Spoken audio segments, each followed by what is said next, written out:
that can't afford. Won't let it unfold.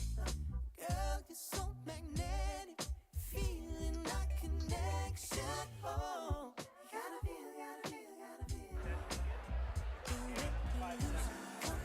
Check 1, 2. Hey, hey, check, check.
All right, ladies and gentlemen. Hello, everybody. Hello. All right, ladies and gentlemen, if I could please have your attention. At this time, I would ask that all honored members of the hall who are in attendance this evening, if you could please make your way up to the stage area for a group photo and a celebratory toast. Sounds like I've had a few celebratory toasts. All right, if you are a member of the Hall of Fame, please make your way up to the front of the stage for a group photo. And also, if you are being inducted this evening, if you are part of the class of 2024, please make your way up to the front of the stage. And we ask that all of our remaining guests please have a seat. So again, if you are a member of the Hall of Fame or you are being inducted this evening, please make your way up to the front of the stage for a photo and a celebratory toast. And if you are not one of those individuals, kindly take your seat as we are about to begin the evening.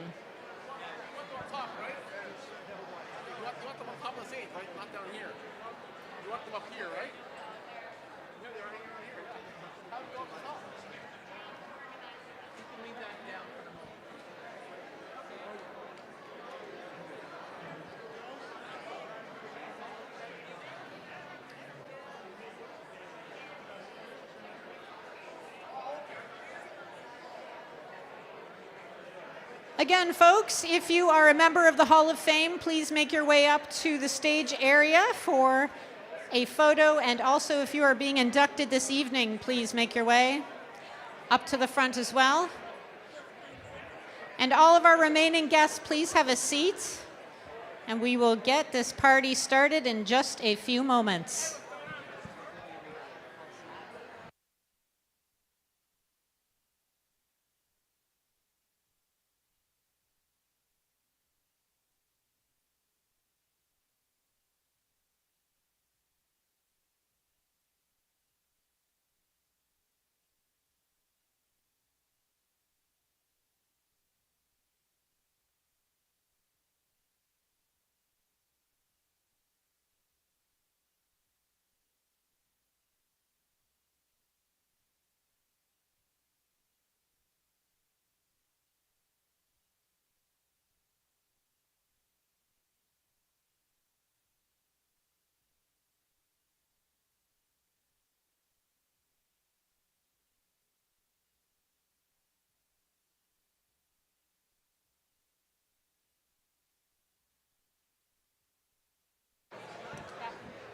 Okay, folks, final call. If you are a member of the Hall of Fame or are being inducted in the class of 2024, please make your way to the front of the stage. What if you've walked by the Hall of Fame on the way to the betting room? Next year. If you're a member of the Hall of Fame or being inducted this year, your last call to come up to the front of the stage. You do receive a complimentary glass of champagne, and we're going to take a photo of this distinguished group, and then we will do a celebratory toast. And all of our other guests, please find your seats, get seated, and we will begin with this evening's festivities. Linda Rainey is wrangling this 300-pound podium by herself, as she is apt to do from time to time. Okay, I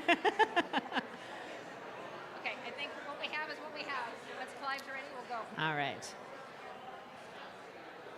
Oh, Sue, we need Sue up here. Josie? Next to Josie, you're good. Yeah.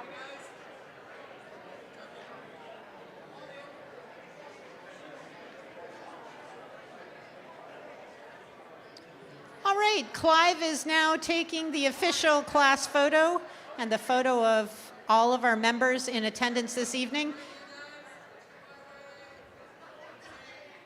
And in just a moment, we'll have a celebratory toast. So no drinking until Robert gives the official word here.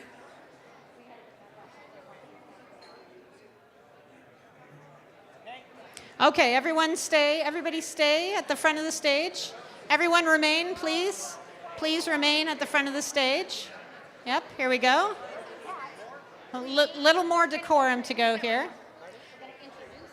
All right, so all of our members, everyone at the front of the stage, if you'd be so kind, when I call your name, would you give a little wave? A big wave or a little wave, whatever kind of wave you'd like to the audience as we recognize each and every one of you. So joining us tonight, we have Roger Atfield, thoroughbred trainer, class of 1999. Jim Bannon, communicator, class of 2015. You can clap if you like, that's delightful, why not? It's a clapping kind of night. Josie Carroll, thoroughbred trainer, class of 2019. Jack Darling, standardbred trainer, class of 2022. Eurico Rosa da Silva, jockey, class of 2022. Ian Fleming, standardbred builder, class of 2019. Sue Leslie, thoroughbred builder, class of 2021. Dan Loisel, communicator, class of 2018. Paul McDonnell, driver, class of 2020. Bill O'Donnell, driver, class of 1986. Robin Platt, jockey, class of 1997. Glenn Secura, thoroughbred builder, class of 2023. Robert Tiller, thoroughbred trainer, class of 2008. Mr. Ben Wallace, standardbred trainer, class of 2020. And leaving the best for last, Ron Waples, driver, class of 1986. All right. And also Jim Bullock, standardbred builder, class of 2021. I guess he's the best. Sorry, Fleming. He was last. Okay, everybody remain in place, and Robert has your class for this year to introduce to you. Thank you so much, Kelly. Let's recognize our inductees for 2024. Welcome to you all. And again, if you'd be kind enough to identify yourselves when your names are mentioned. Let's start off representing Ross Curran, his son Chuck Curran, and daughter Patty. Representing Starship Jubilee, current owner Adam Kondorf and Barbara Baskin. Representing Ed Tracey, his wife Aldona Tracey and daughter Betty. And they've traveled from Alberta to join us this evening. Representing Glenn Todd, his daughter Shelley Todd, who now lives in Kentucky. Standardbred driver inductee Sylvain Filion. And alongside him, jockey Patrick Husbands. Standardbred trainer Dr. Ian Moore. Thoroughbred veteran inductee jockey Richard Grubb.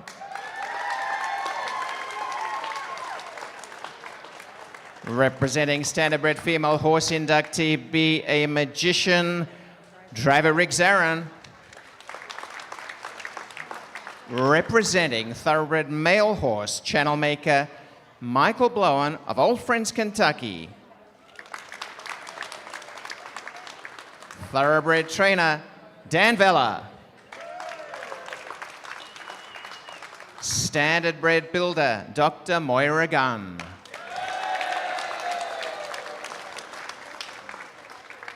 So we're going to ask you to, we're going to do a toast, and what we're going to say when you raise your glasses for the toast, we're going to be practicing. You're going to say, to Canada's best. You got that? We're going to say, to Canada's best. So, ladies and gentlemen, would you please rise and charge your glasses in a toast to the class of 2024 and all our inductees in attendance. And here we go, on the count of 3. 1, 2, 3. To Canada's best. And thank you. And you can now head back to the table as we introduce ourselves to you for tonight.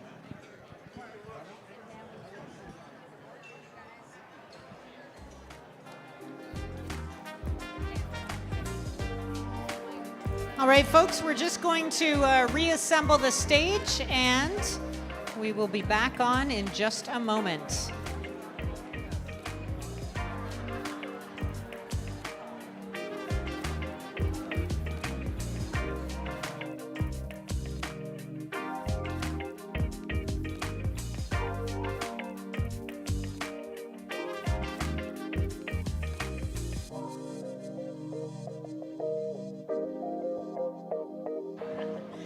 All right, folks, I ask that you take your seats. We're going to get started with this evening's program.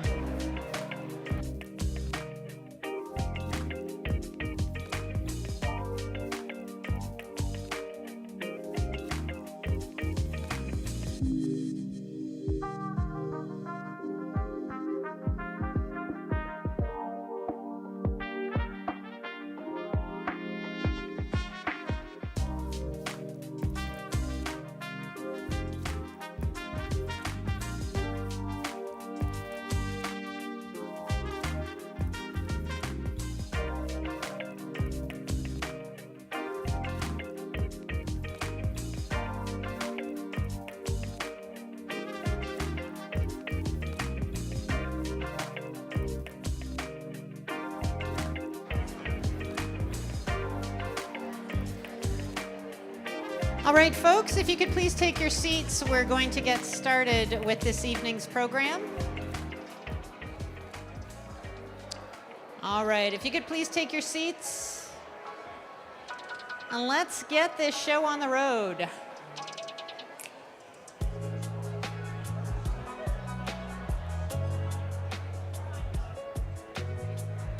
Got a little mood music to get us started.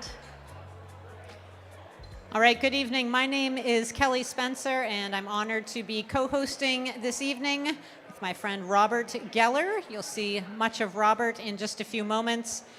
I'm going to start off with this evening's induction of 9 very special individuals and 3 outstanding horses.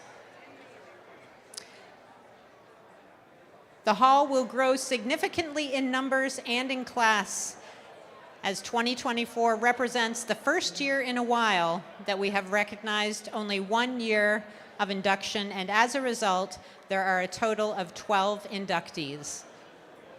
Tonight provides us the appropriate occasion to fully recognize our inductees in front of family, friends, admirers, and the racing industry. Some of whom have traveled extended distances to be with us tonight, and that also reminds us that this year's inductees represent many provinces, including British Columbia, Alberta, Ontario, Quebec, and Prince Edward Island. The class of 2024 truly does represent racing from all across our great nation. There are also inductee representatives attending this evening from Kentucky and Florida. Welcome to all of our guests. Yes, you can clap at that, yes. If you're trying to decide whether to clap or not clap, just clap. That'll be the guiding principle for this evening. We thank our nomination and election committees for their work that has resulted in this stellar list of worthy new inductees. And I welcome to the stage my co-host, Robert Geller. Thank Hi, you Robert. so much. Hi, how are you, Kelly? I'm great. Great to Take it away, Robert. Great to be back. And one very important aspect that we do reflect on is the history and diversity of Canada, of this beautiful country. And ladies and gentlemen, would you please follow along on the screen as the Canadian Horse Racing Hall of Fame's special land acknowledgement, the statement for land acknowledgement is pronounced.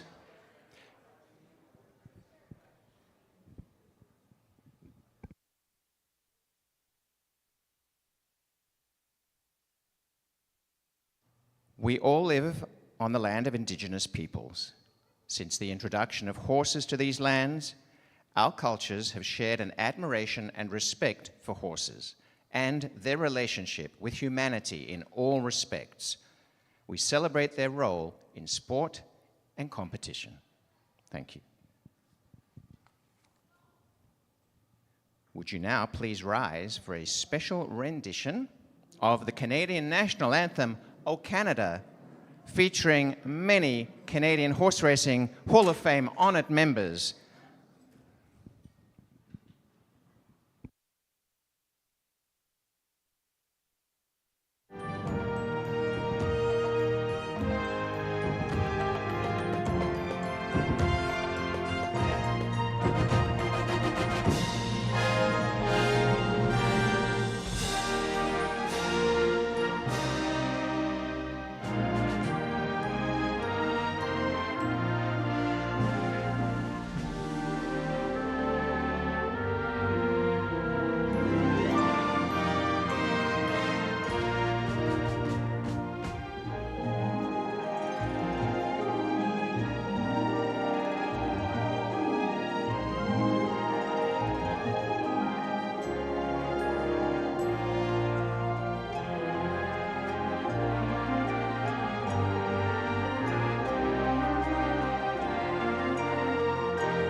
Thank you. If you could please be seated.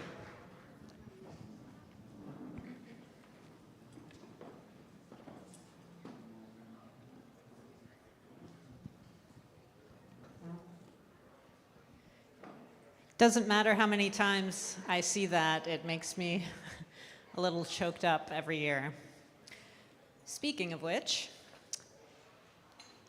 now to a solemn portion of our proceedings as we remember with thankful hearts. Those honored members, both people we have loved and respected, and horses we have admired, who have passed since the last time we gathered.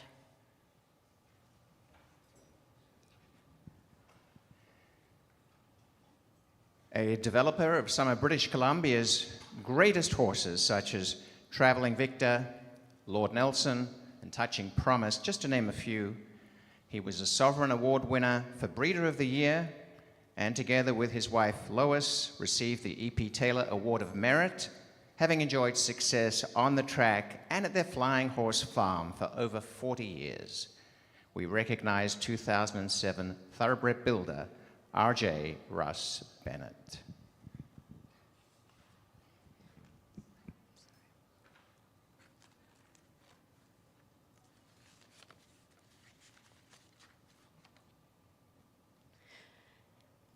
Dr. Rowley Armitage, 1999 Standardbred Builder inductee. Dr. Armitage was 99 at the time of his passing. He was a decorated veteran of World War II, a veterinarian, horse owner and breeder, township mayor, racetrack administrator, and author. Robert McIntosh, 2003 Standardbred trainer. Robert McIntosh passed away last week at the age of 71. Bob is a member of both the U.S. Hall of Fame and the Canadian Horse Racing Hall of Fame, into which his influential stallion Cam Luck and his 1992 Horse of the Year, Staying Together, were also inducted. Named Canada's top trainer 7 times and top breeder 4 times, his stable won more than 4,600 races and $106 million.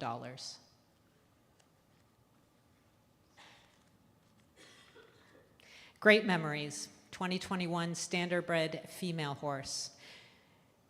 2021 Standardbred Female Horse inductee Great Memories passed at the age of 23. She was bred by Glengate Farms and was the last broodmare owned by Warrawee Farms.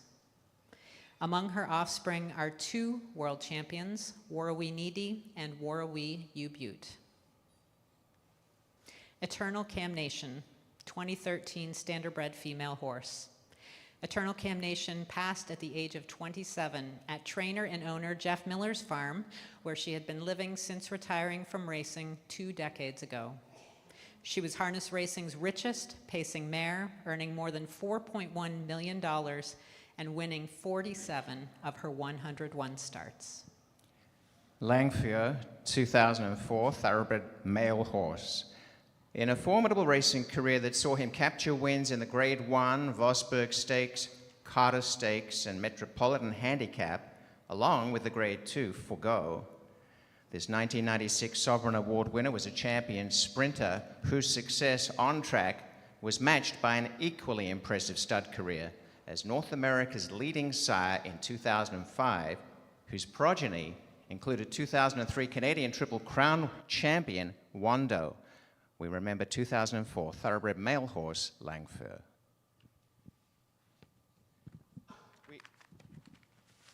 We do ask you to now stand, and we're going to observe a moment of silence in honor of those who have passed.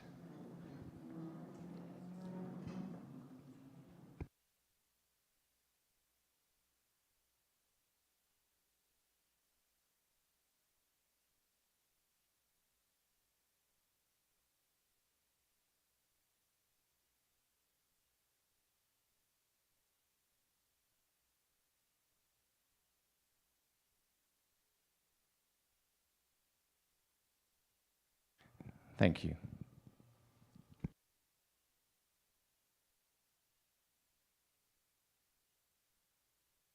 Now, it is time to hear from the President of the Hall of Fame, Mr. Bill Ford.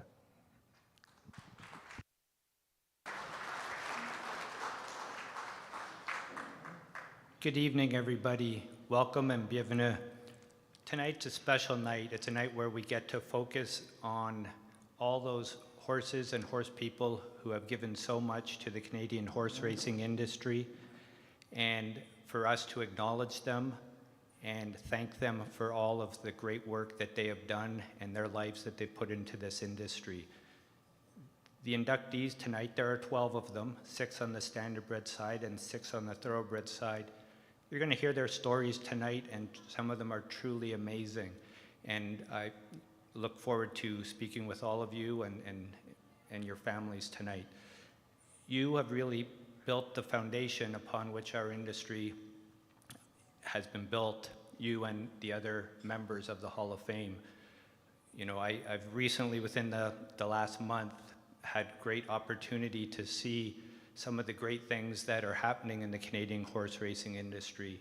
Just last Saturday night, Yannick Gingras won the Hamiltonian. I was down in Florida, I was watching it live, fantastic.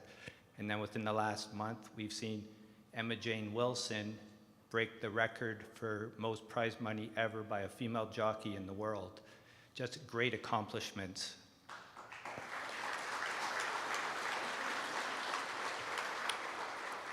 I do have to acknowledge that there are many deserving people and horses and participants in the industry who have not had a chance to be considered for induction in the Hall for a number of reasons.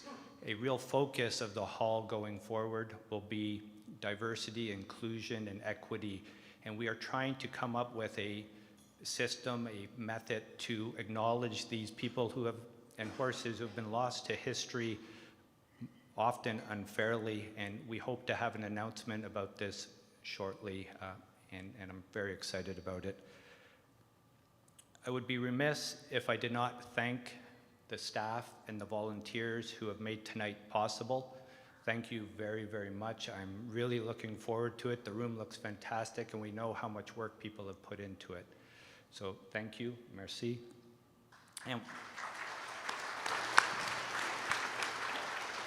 And with that, let's have a great night.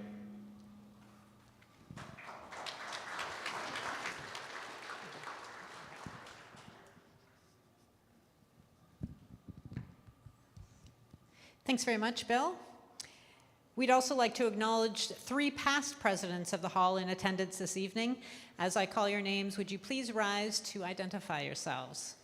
Daryl Kaplan.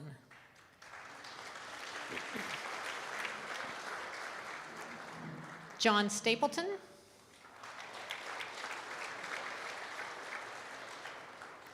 And Glenn Sakira.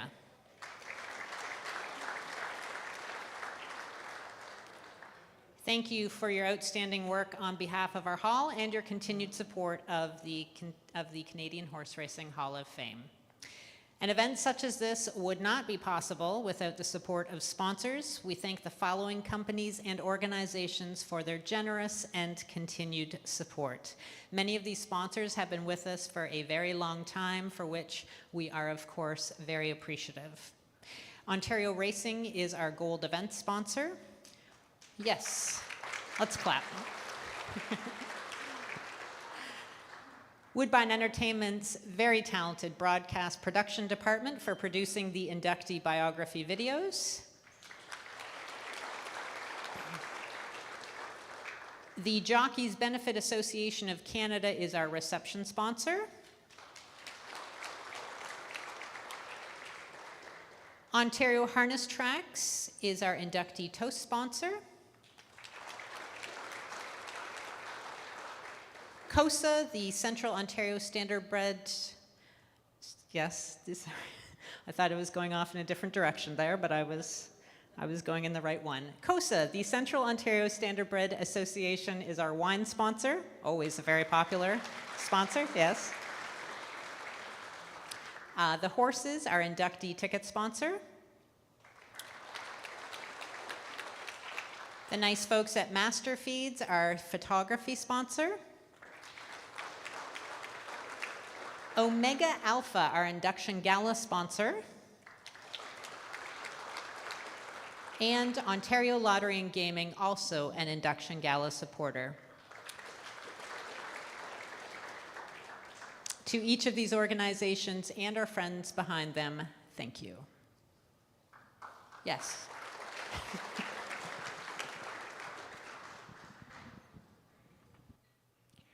As you may have noticed, we do not have a silent auction area in the room this year. Instead, we are changing things up a little bit and are hosting an online race experience auction featuring packages for racing events across North America. There are brochures at your table with information about the auction, and we will be talking about the amazing packages that are available a little later in the evening. But now it is time to begin this evening's inductions, as well as the first course of our dinner service. And I should remind those personalities being inducted this evening, or their representatives, that you will be invited to the stage at the conclusion of their biographical video and are welcome to speak once they are presented with their Hall of Fame ring or pendant. And our photographer Clive snaps a photo of this very special occasion. The connections of all the horses being honored this evening will have the pleasure of being interviewed by myself or Kelly, and all of us can learn the details of their honored equines. And these interviews will take place on the far side of the stage after the presentation photos. So now that we have the instructions, so-called, out of the way, it is time to begin our induction ceremony.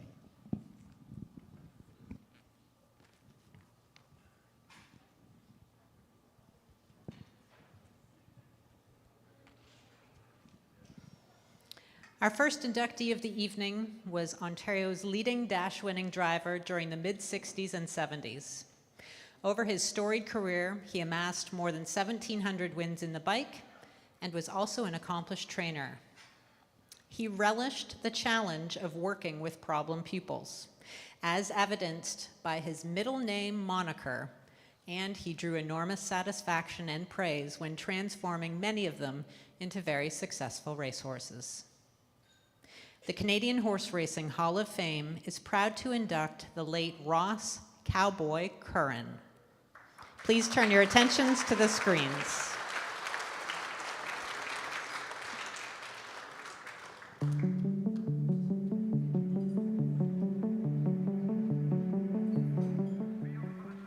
The late Ross Cowboy Curran was renowned for his raw talent and ability to handle challenging horses. His harness racing career started at age 16 in Smiths Falls, Ontario, and by age 20, he won his first driving title at Connaught Park. Curran's driving skill was evident early, with opportunities to drive top-ranked horses, including legendary Symbol Allen. At age 15, Symbol Allen raced 29 times, ending the season with 22 wins, most of them with Curran in the bike. Curran went on to win numerous driving titles and became a leading driver at tracks including Mohawk, Greenwood, Garden City, Blue Bonnets, Richelieu Park, and Rideau Carleton, competing against future Hall of Famers Keith Waples, Bill Wellwood, Ron Fagan, and Ron Waples. From 1965 to 1973, Curran was Ontario's leading dash winner, maintaining an impressive win percentage of .317 over a decade, and sat as high as the second-ranked driver in North America. 1972 was his best year, winning more than 200 dashes and $275,000 in purses. In 8,686 career starts, Curran drove over 1,700 recorded winners and amassed over $2.7 million in lifetime earnings. He was also one of the sport's leading trainers.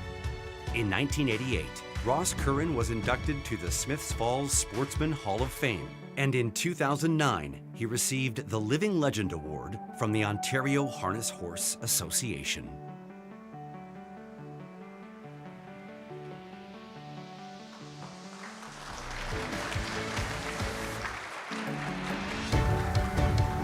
Joining us this evening on behalf of Ross Curran are his daughter Patty, his son Chuck, and grandsons Joe and Matthew Barkley. Making the induction ring presentation is longtime family friend Brad Grant.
Hello, everybody.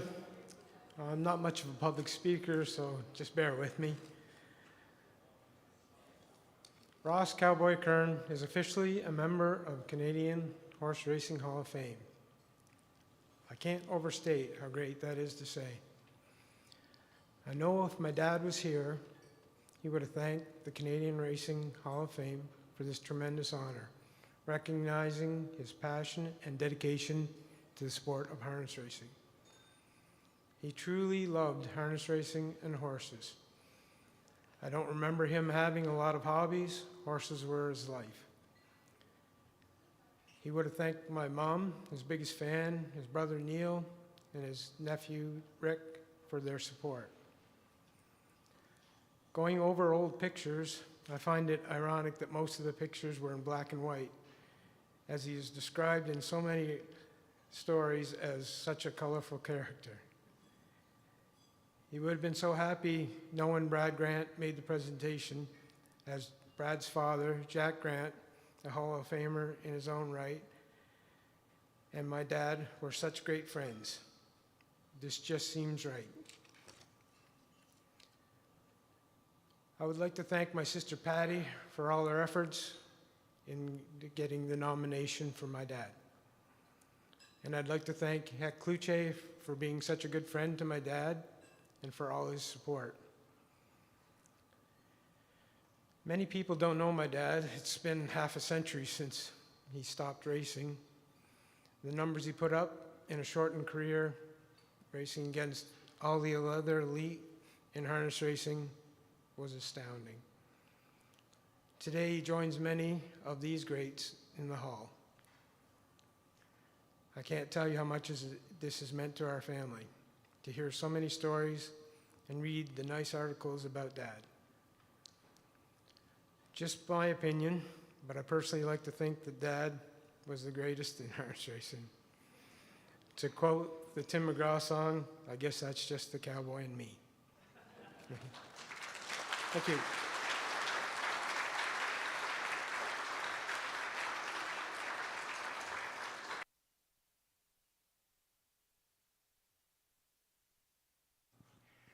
The first thoroughbred inductee that we are recognizing this evening defied her humble beginnings in the claiming ranks with a penchant for winning that proved absolutely unstoppable. Under the tutelage of Tino and then Kevin Attard, a star on the horizon, she soared to the top of her division as a turf champion to later shatter the glass ceiling against the boys. The Canadian Horse Racing Hall of Fame is proud to induct female horse Starship Jubilee.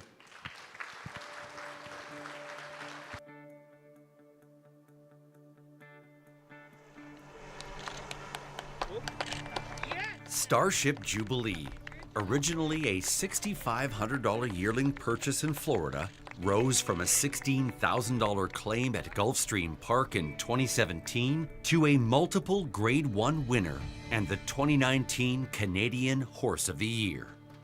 Woodbine trainers Tino Attard and son Kevin acquired her in that claim for Kevin and friend Sol Meta. The small bay mare began her rise to graded stakes company during a 5-race win streak, which included the Nassau and then the Dance Smartly in a dead heat. Through 2018 and 2019, Starship Jubilee reigned over the local grass mares, completing 2019 with a win in the Grade 1 E.P. Taylor Stakes over an international field. Attard and Meta sold the mare to Kentucky-based Blue Heaven Farm, with Kevin continuing to train. At age 7, Starship Jubilee's wins continued, collecting big events in Florida and New York before she returned to Woodbine for the biggest test of her life, the Grade 1 Woodbine Mile. At odds of nearly 6-1, Starship Jubilee and jockey Justin Stein upset the likes of Preakness Stakes winning colt War of Will, among others. Retired to Blue Heaven Farm, Starship Jubilee is the dam of 3 young foals, including a 2024 filly by the great Flightline.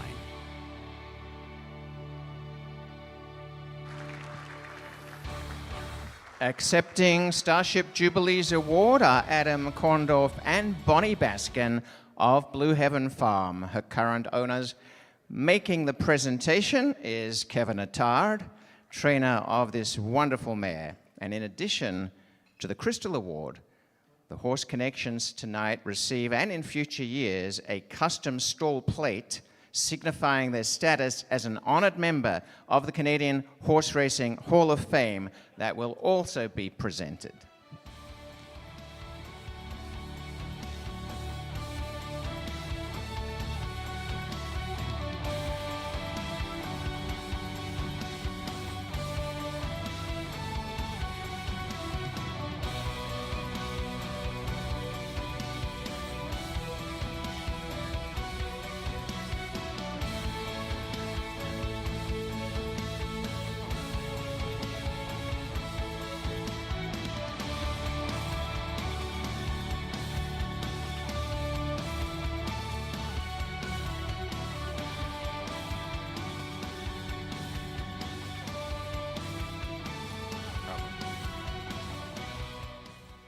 Adam, thank you. Great to have you here. An incredible purchase. I just want to ask you, because this horse had accomplished quite a number of things already, but when you decided to privately purchase Starship Jubilee, what was it that you still saw in her? Yeah, look, I wish that I could say we had some knowledge that she was going to rise to the levels that she rose to those next 2 years, but, you know, to be honest, we bought her as a broodmare prospect. She had a very deep and interesting pedigree, was a pretty and correct mare, and we thought she had great potential as a broodmare, but, you know, all the credit goes to Kevin. I remember I hadn't met him before we bought her, but we had a chat after we had purchased her, and, you know, spoke honestly about what we thought the future could hold, and he was just convinced that the best days were ahead for her, so we made the decision at the time seemed kind of crazy to put her back in training as a 6-year-old, but it was it was a brilliant decision, and it proved to be the best thing that's ever happened to us in this business. And it was 2 just amazing, memorable, life-changing years for us with her. It was an incredible run, that 6-year-old campaign. I mean, if you look at her record, very few horses ever achieve a 50% win strike rate that she had. And what about that race, which really is historic, the Rico Woodbine Mile?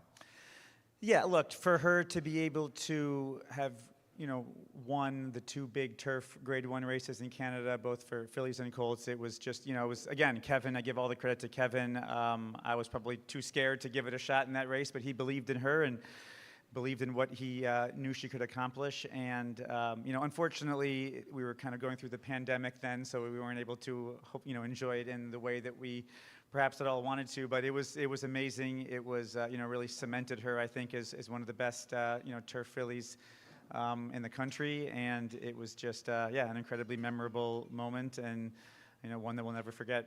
Now, you have put her as a broodmare to some pretty impressive names as far as stallions. Just a little update for us on how that's going. Yeah, I'd love to. So her first foal is a 2-year-old by Medaglia d'Oro. He is, we sold him, but I've kept in touch with the owner, and he's about to head to the track in Kentucky, so I think they're very high on his prospects. She's got a yearling filly by Quality Road that'll be going to the Keeneland September sale. And then she has a lovely filly by Flightline. And she's in foal to Gunn runner. So like you said, we are giving her every possible chance to succeed. We believe in her and we love her. And, we're just hoping that she can pass along some of her brilliance and toughness to the next generation. Congratulations. We're delighted. Great story. Thanks. And kudos to you for purchasing her.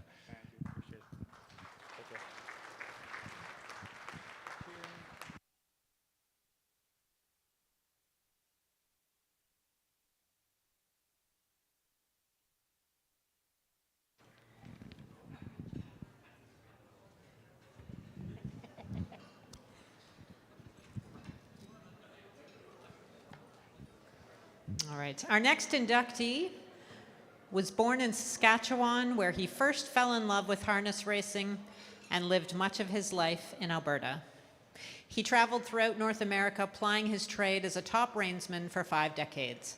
But it was in Western Canada where the impacts of his talent and ambition were most consequential, shaping the landscape of the harness racing industry for generations to come. The Canadian Horse Racing Hall of Fame is proud to induct the late Ed Tracey.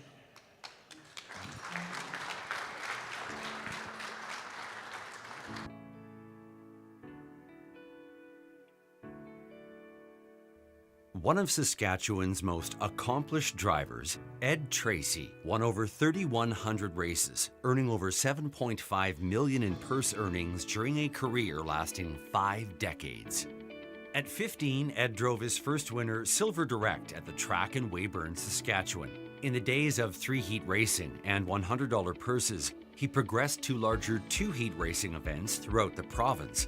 By the early 1960s, he competed in major race meets across the prairies. Nicknamed Steady Eddie, Tracey traveled extensively across Canada and the US, driving in California, St. Louis, Kentucky, and Maryland. He owned and bred many of his horses, including consistent performer Skittles and Beer. In 1979, Tracey won the Canadian Club Classic Ice Racing Championship on Ottawa's Rideau Canal, defeating top reinsmen including now fellow Canadian Horse Racing Hall of Fame members Ron Waples and John Campbell. That same year, Tracey topped the driving charts at Northlands in Edmonton and Stampede Park in Calgary and was named Alberta's Horseman of the Year. Other career highlights included winning the Miller Memorial at Rosecroft with Kilo Mont, who was honored as Alberta's top 2-year-old filly in 1986. In 1998, in recognition of his contributions to Alberta harness racing, Tracey received the Dr. Clara Christie Award, and a race is held annually in his honor at Century Downs in Alberta. Accepting for Ed Tracey is Ed's wife Aldona and daughter Betty. And making the presentation is Dr. Maurice Stewart, a member of the Canadian Horse Racing Hall of Fame Standardbred Nomination Committee and fellow Albertan.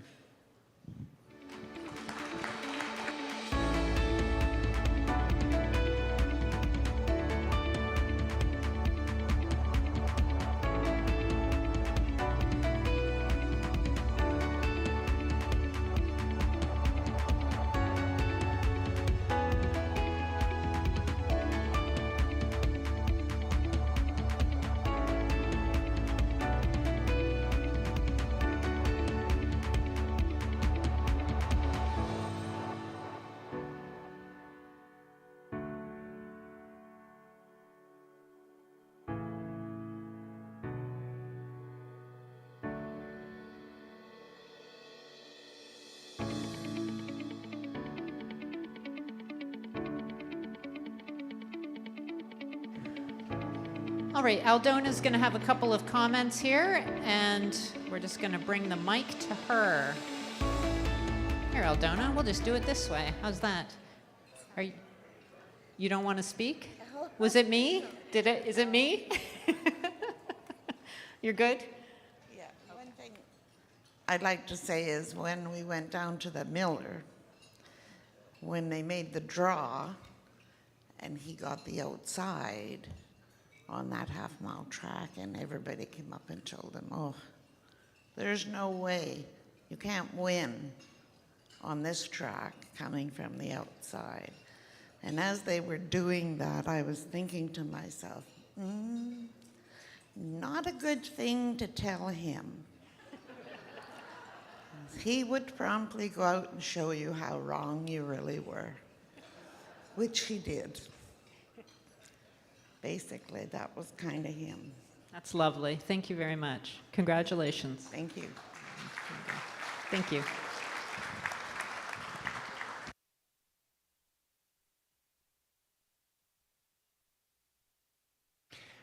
We next honor the memory and achievements of a man gone way too soon, whose investment in and contribution to racing at Hastings and the beautiful Pacific Northwest, the greater Pacific Northwest that we all really got to love so much, single-handedly imbued its racing landscape with opportunities on every single level.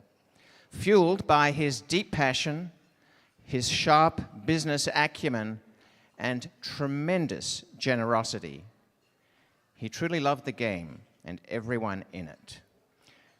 The Canadian Horse Racing Hall of Fame is proud to induct builder Glenn Todd. Thank you very much, and it's an honor to be here. Thank you.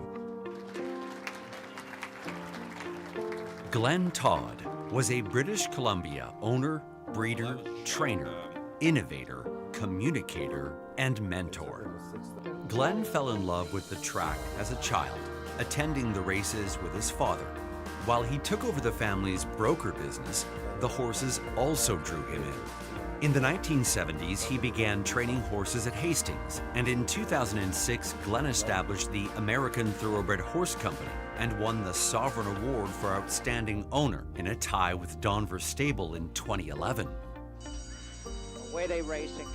In 2012, he had 34 stakes races, sharing the title of most stakes wins by an owner with John Oxley.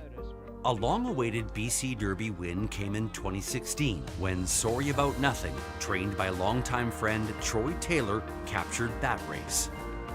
Behind the racing headlines, Glenn helped set up numerous breeding and racing incentives for BC horse people. He launched the Hastings Racing Club and sent out his Derby Bar and Grill newsletter daily. A mentor to jockey Mario Gutierrez, who Glenn found racing in Mexico, he proudly watched him win the Kentucky Derby and Preakness Stakes on I'll Have Another. In 2023, the larger-than-life Glenn Todd passed away, but his legacy in British Columbia's thoroughbred racing scene lives on. Support of thoroughbred racing. That is his lasting legacy.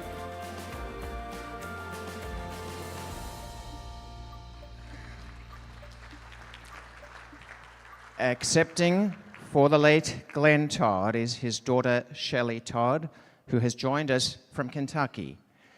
Making the presentation is Hall of Fame communicator and a director on the board of the Canadian Horse Racing Hall of Fame, Jim Bannon. My pleasure.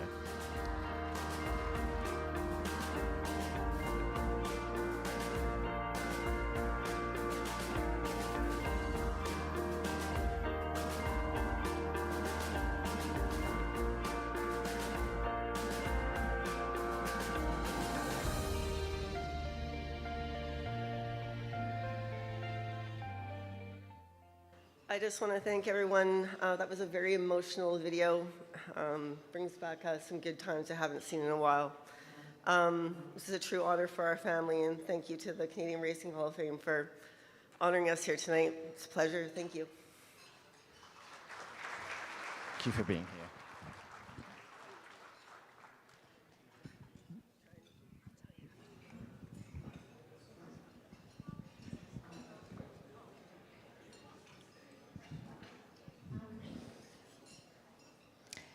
Tonight, our next inductee joins his father and uncle in the Canadian Horse Racing Hall of Fame. A world driving champion for Canada, a 4-time O'Brien Award winner, and the first Canadian driver to ever achieve 10,000 driving wins. And he's as active and in demand today as he's ever been. The Canadian Horse Racing Hall of Fame is proud to induct Sylvain Filion.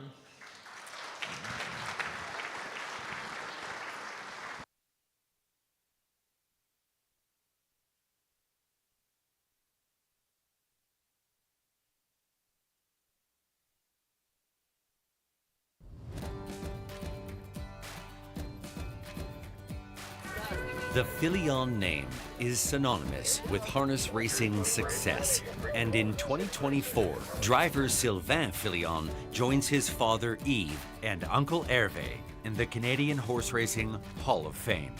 The Angers, Quebec native, who won his first race in 1987 at Rideau Carleton and continues to compete almost exclusively in Canada, has driven horses to more than $140 million in purse money.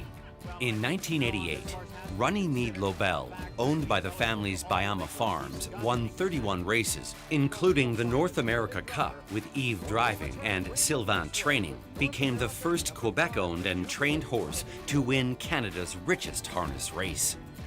In the 1999 North America Cup, Sylvain drove his father's trainee, Goliath Bayama, to a runner-up finish and continued as his driver during a $1.5 million career, including U.S. Pacing Championship and Breeders' Crown victories. While he initially tried Woodbine in the 1990s, Sylvain permanently relocated to Milton in 2008. Sylvain joined his uncle Hervé as a world driving champion, representing Canada and winning the gold in 1999. A four-time O'Brien Award winner as Driver of the Year, dominating Canadian driving standings, Sylvain also secured 4 Lampman Cup titles as the Ontario Sire Stakes leading driver.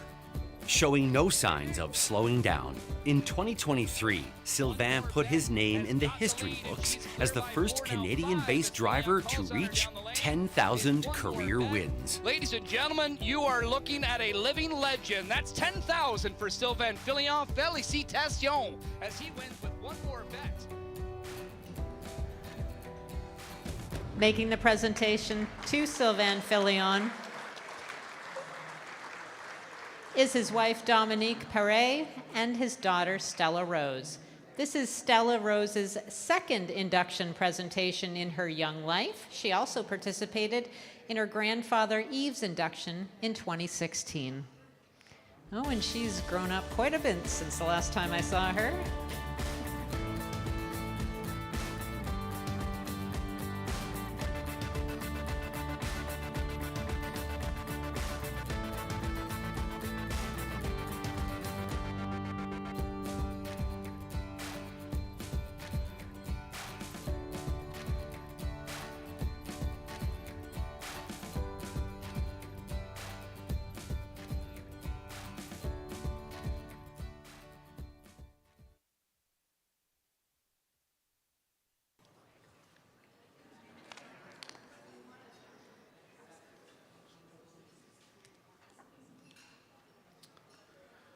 Good evening, everyone.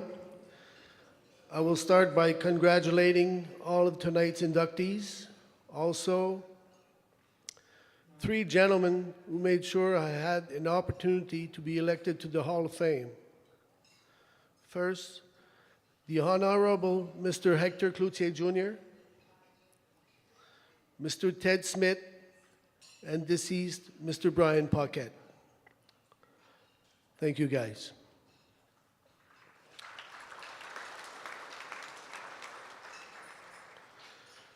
To my family and friends, thank you for your daily support, especially Mom and Dad.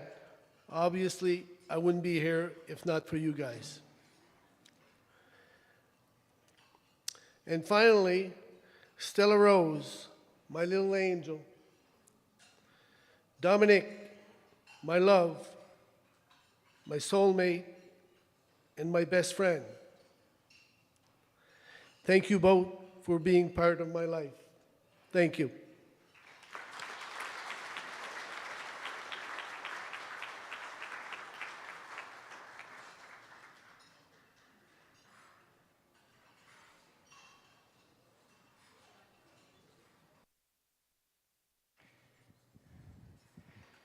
Well, there are some jockeys who achieve milestones. And then there are those who become legends. This gentleman is so naturally gifted that he makes the art of race riding look absolutely effortless. He has remained at the top of his game for decades, thrilling fans with his magic in the saddle. A multiple champion, 8 sovereign awards, phenomenal stakes race success, a Queen's Plate, a King's Plate, and including the Canadian Triple Crown on Wando for Gus Shikadans and Mike Keogh. His formidable partnership with Team Cassie is one of the greatest ever known. A true mentor, an incredible racing ambassador. He really is a man of whom Barbados and Canada are truly proud. The Canadian Horse Racing Hall of Fame is pleased to induct jockey, the one and only Patrick Husbands. He came, he saw, he conquered. 30 years ago, a young jockey by the name of Patrick Husbands took a leap of faith and left his home and home track in Barbados to take on the very best at Woodbine Racetrack, Canada's showplace of racing. Trainers and owners quickly took notice of the talented rider. 4 years after his arrival at Woodbine, Husbands won 134 races, but the best was yet to come for the pride of Bridgetown. And the winner is Patrick Husbands. Riding titles, sovereign awards as the country's most outstanding rider, and the go-to jock for the big races, Husbands cemented himself as one of Canada's all-time greats. Patrick Husbands asks him for his heart, and he opens up. His crowning moment came in 2003 when he partnered Wando to Canadian Triple Crown glory, taking a legion of fans along for one of the most exciting chapters in the country's racing history. Wando was better than wonderful this afternoon. He was magnificent. Now in his 30th year at Woodbine, the future Hall of Famer is still adding to his long list of accomplishments. And it's going to be his 3,000th victory. Over 3,600 wins and counting, he remains a formidable force. Husband keeps the win, tossed the helmet waved in the air. Racing royalty in Barbados and a Midas touch in the irons, Patrick Husband's thrill ride is one of legend and legacy.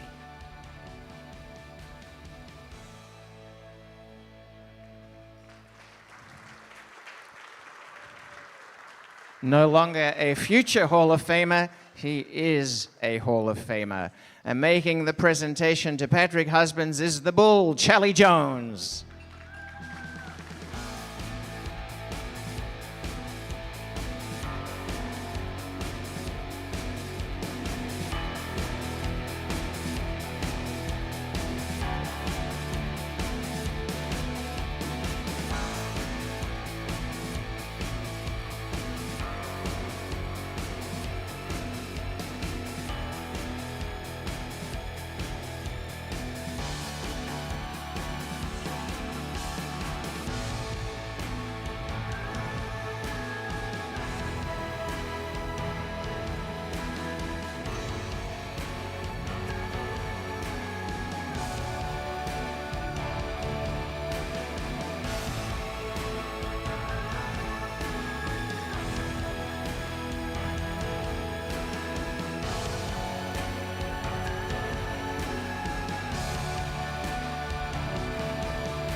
Good night, ladies and gentlemen.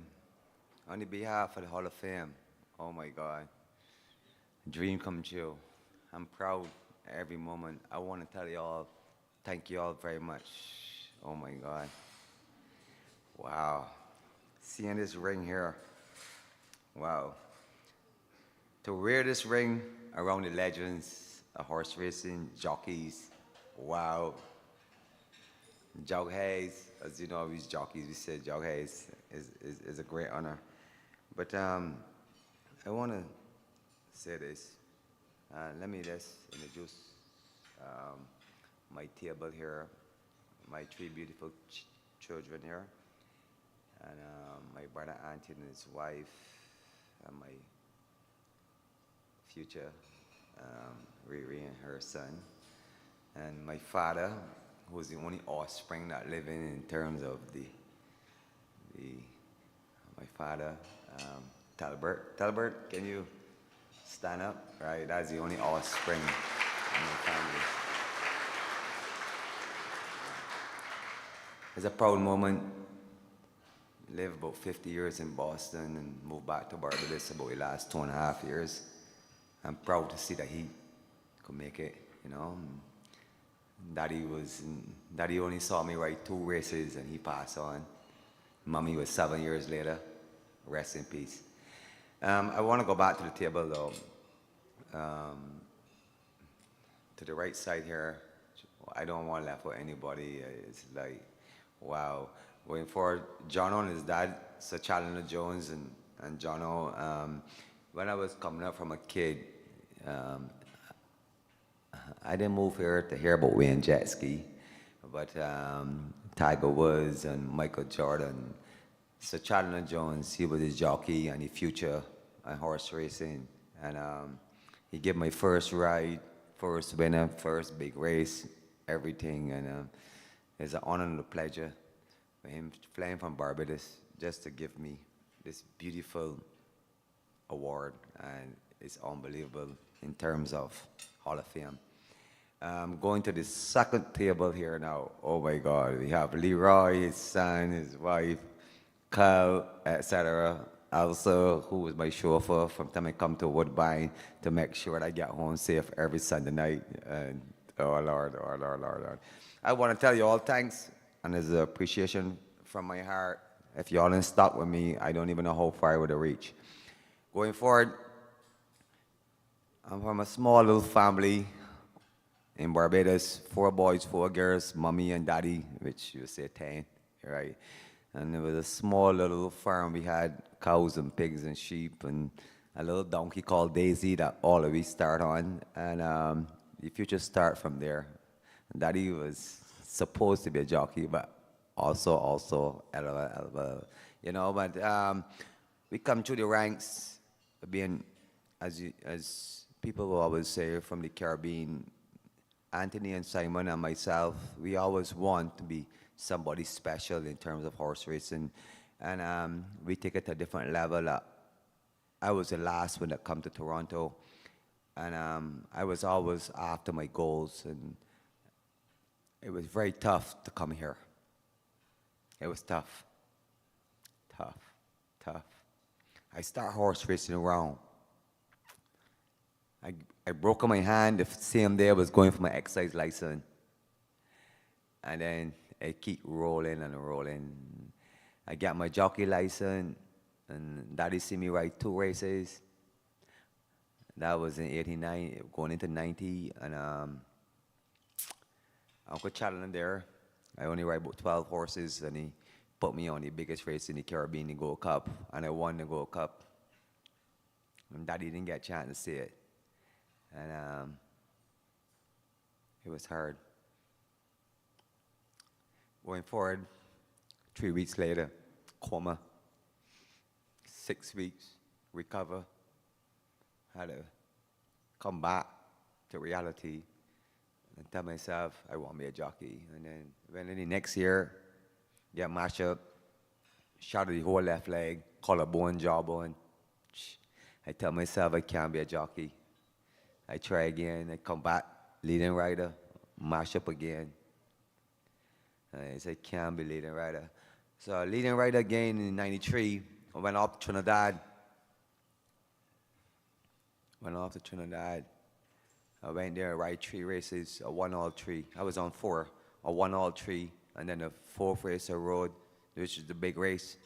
And as I get right in front of the stands, 22 horses, my horse went down.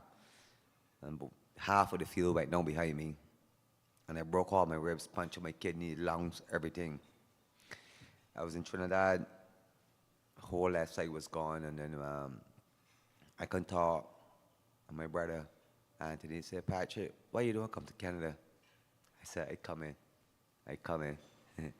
But I want to win a championship in Barbados. And I would just want to ride a year of folk game mashup. So the 3.5 years, I was mashup. I said, Anthony, I'm coming when I recover. The next year, I destroyed Barbadian horse racing. And Sir Challenger Jones, which was the hero and still the hero of Barbados, legacy still move on. He retired probably 49, probably nearly 50 years ago. I tied with him. And now I want to shatter his record. The year I was moving here to Canada, and I didn't want to disrespect my brother. So I get chance to ride 1 year in Barbados in 1993, and I won the championship. And the next year, the first 3 months, I dominated racing, and I already told my brother Anthony Husbands, who's right there, I'd come in. All of my best friends, John, everybody was in the airport, and I had to put horse racing by to come to Canada to tell myself I want to be a champion. So I didn't get a chance to break Sir Jalana Jones' record. I tied with him, and his legacy is still moving on in Barbados. 52 wins, and I tied with him. And I'm sorry, I couldn't break it. So Jalana, I love you. Sorry, Daddy. I want to say to the horse owners, it's a proud moment riding for y'all. As everybody who in here today, it's a thin line. Everything have to go straight for a horse to win a race. Nothing can go wrong. And I'm proud of every horse owner in Canada, and I'm proud of everybody here this evening, the grooms, valets, and everybody. I just want to say to all y'all, enjoy the rest of y'all night, and I appreciate y'all.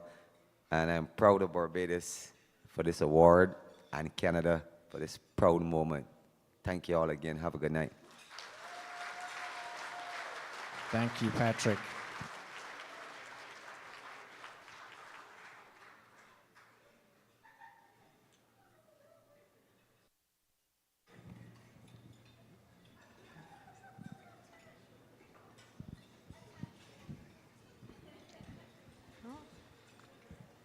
Finders keepers. Huh?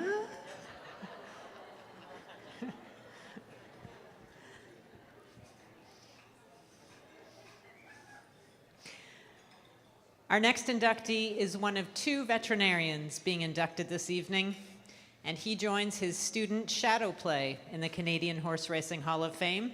He is a renowned trainer with a compact stable which has produced a string of millionaire champions and several awards and titles recognizing his many, many accomplishments.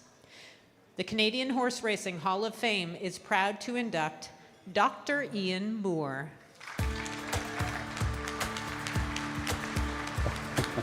Dr. Ian Moore has balanced his professions as a standardbred trainer and practicing veterinarian since the 70s. Doc began training standardbreds in PEI and now sports a resume of over 700 training wins with purse earnings exceeding $23 million, all while averaging a stable size of 10 to 15 horses. Moore has trained 7 millionaires, led by tattoo artist, winner of more than $3 million. Other champions include State Treasurer and 2022 Hall of Fame inductee Shadow Play. Moore's recent notable trainees include Stockade Sealster, Century Pharaoh, Percy Blue Chip, and Rockin' in Heaven.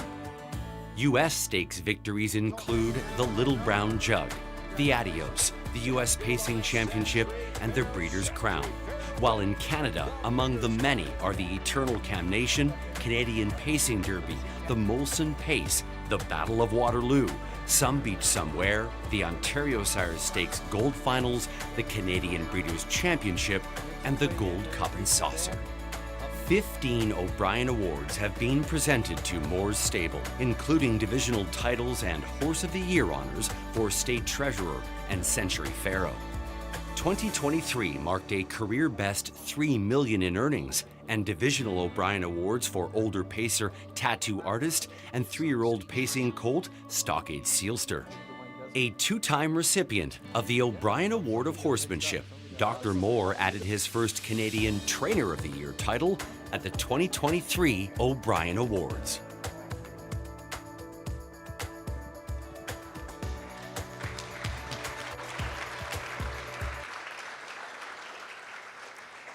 Presenting Dr. Moore with his Canadian Horse Racing Hall of Fame ring is his wife, Nancy.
ladies and gentlemen, special guests, and all former and new inductees to the Canadian Horse Racing Hall of Fame.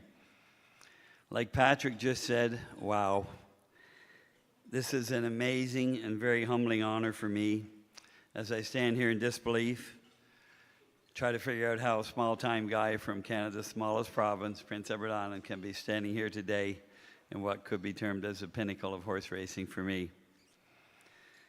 My wife Nancy is here with me tonight with a new hip, I might add, about 6 weeks old now. She stood by and endured me for the last 54 years, and both of us have been very fortunate to experience the wonderful friendships, the camaraderies, the competitiveness, and to be associated with so many fine people along the way. Owners, partners, grooms, trainers, blacksmiths, and veterinarians. And of course, many, many wonderful, talented, and special horses that have come to our stable along the years. Together, both Nancy and I have forged a lifestyle and a career from horses, and my 42 years as a practicing equine veterinarian as well. My daughter Lindsay here was on the stage as well. She's now sadly a Calgarian. I don't get to see her very often. But she, along with her oldest daughter Chelsea and her son Tyler, they're all accomplished horse people in their own rights. The girls used to look after Shadow Play and many other champions that we've had in the stable. And why not? Back in the day in Charlottetown, our barn was a mere 60 feet from our house. So walk out the back door of the house and you're in the barn. They basically had no choice, but it wasn't forced upon them, that's for sure. If there are any young aspiring horse people here tonight, I would like to say that you need some traits to have success. And that would be knowledge. One thing, you need a lot of knowledge. When I was younger, I used to watch and listen what I always considered to be the top people at any track I was at. Knowledge, dedication, perseverance, and most of all, in the horse racing business, most of all, integrity. And if you do have all of those traits and all of those things, then accomplishments and success will come at some point. I'd like to thank Linda Rainey and all the committee and volunteer members that keep this Canadian Horse Racing Hall of Fame going and strong the way it is. It certainly is important to strive for the future, but it's also important to remember our past. Our industry as a whole, and whether that be thoroughbred or standardbred, may be struggling at times now with many ongoing challenges. But I hope that the historical past and the perseverance of the many strong and talented people that are in the industry today will persevere in the end. And even though I stand here as a trainer, there hasn't been much mention of my driving career many years ago as well. I'm sure that people like my good friend Sylvain and others might feel blessed in maybe more ways than one that I chose to be a veterinarian and a trainer. Anyway, thank you very much for the Hall of Fame and the support, and I'm certainly looking forward to visiting the Hall of Fame in years to come now and looking at all the icons of horse racing in that hall. I am very proud, I might as well mention as well, I am very proud and very grateful to have been associated with many fine employees and people that work with me over the years, young and old alike. And I certainly not could be standing here without their help and their many long hours. So congratulations to all the inductees here tonight, thoroughbred and standardbred. It's great to see us all here in one room united. And everybody enjoy your night. Thank you very much.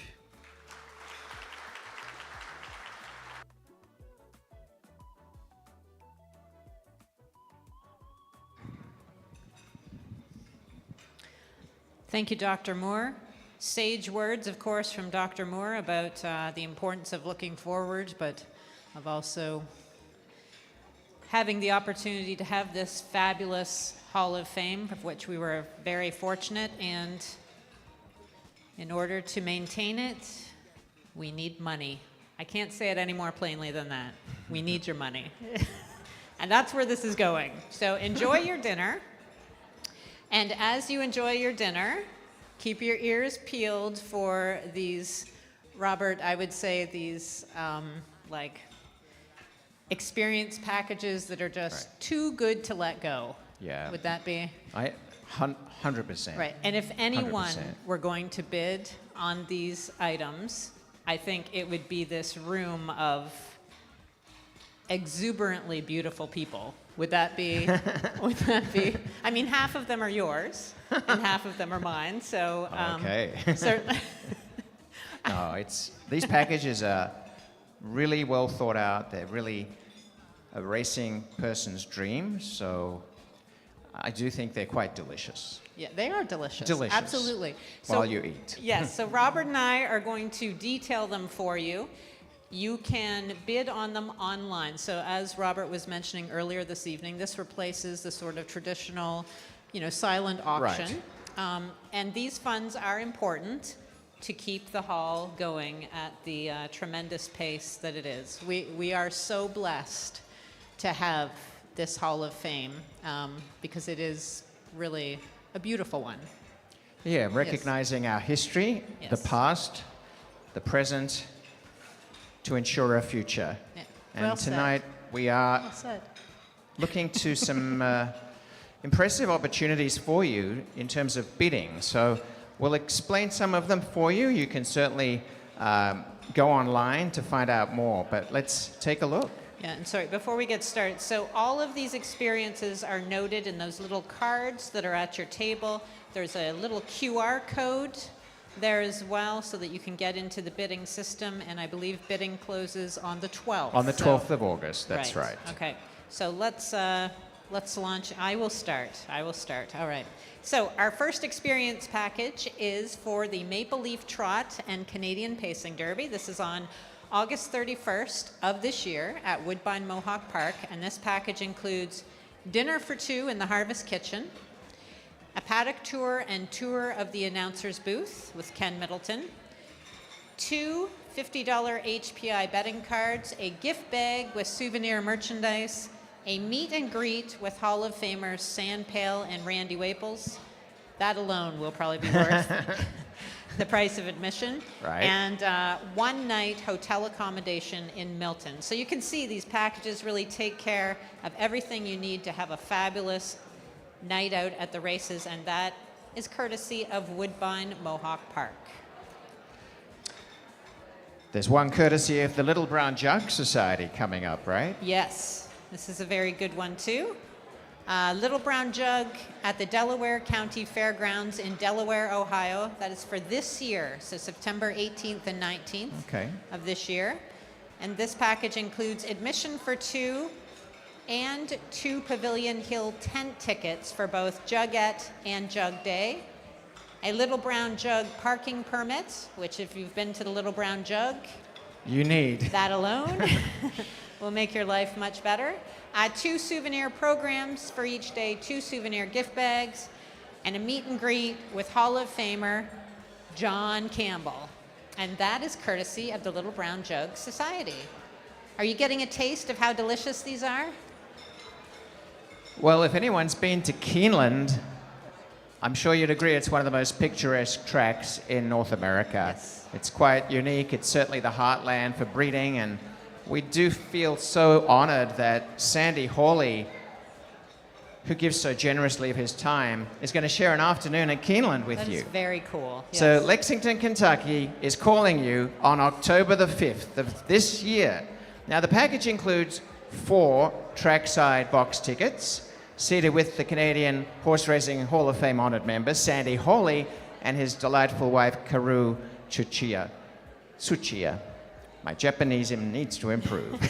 The race car does have a phenomenal day. It includes the Coolmore Turf Mile, the Claiborne Breeders' Futurity, First Lady Thoroughbred Club of America.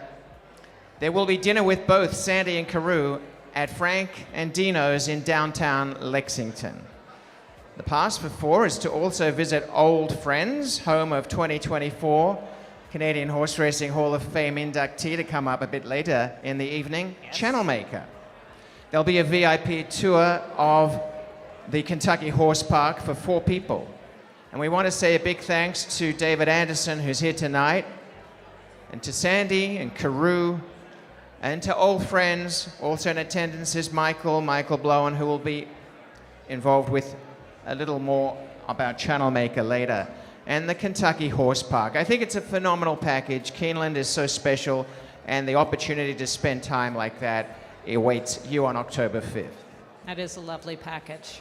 All right, switching back to the Standardbred experience. This one is for the Breeders' Crown at the Meadowlands again this year. So that's October 25th and 26th. Right. So 2 nights rather. Dinner for 2 each night in the second floor lounge at the Meadowlands. 2 commemorative programs for each night, 2 swag bags, $250 betting voucher for each night, which is... that's pretty good. Yeah, a bit of a kickstart there. And also a meet and greet with a Hall of Fame member, which is to be determined. So that is courtesy of the Meadowlands Racing and Entertainment Breeders' Crown at the Meadowlands package for October 25th and 26th of this year.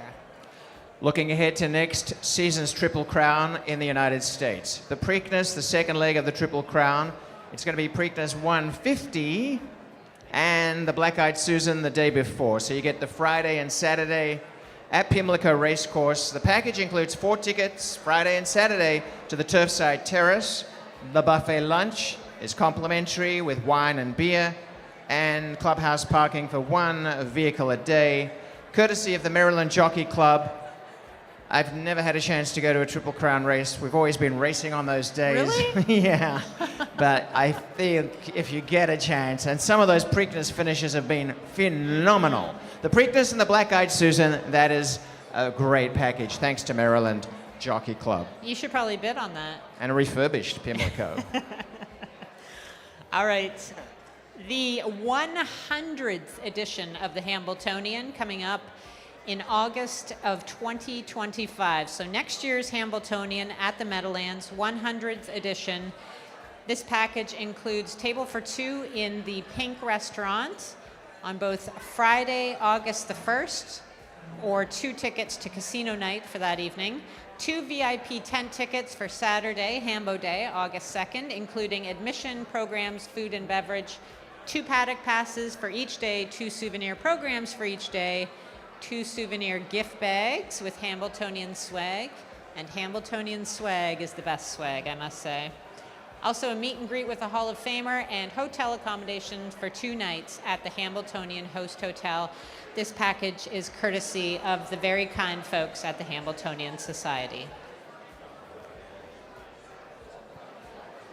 How about the Canadian Derby 2025 coming up, and the exact date we're not given yet, but it'll be in August of 2025, so you got a year to plan. It includes at Century Mile, Edmonton, Alberta, dinner for 2 in the Finish Line restaurant, a meet and greet with a Hall of Fame inductee to be determined, the paddock tour, 250 HPI betting vouchers, $250 HPI betting vouchers, so you get a head start, and a gift bag with the Century Mile souvenir merchandise, courtesy of Century Mile. A big thanks to them. A chance for you to enjoy the Canadian Derby with all the perks that come with that. Excellent. All right. Gold Cup and Saucer at Red Shores Racetrack and Casino at Charlottetown Driving Park. This is for August 2025, so dates have yet to be finalized. Have you ever been to PEI, Robert? I haven't had it. No? Not yet, no. Nicest people in PEI. Yeah. And some great racing. We saw that. Yes, we saw that with Dr. Moore, that's right. I would love to go. Yes. Yes. Well, this is definitely the time to go for Gold Cup and Saucer.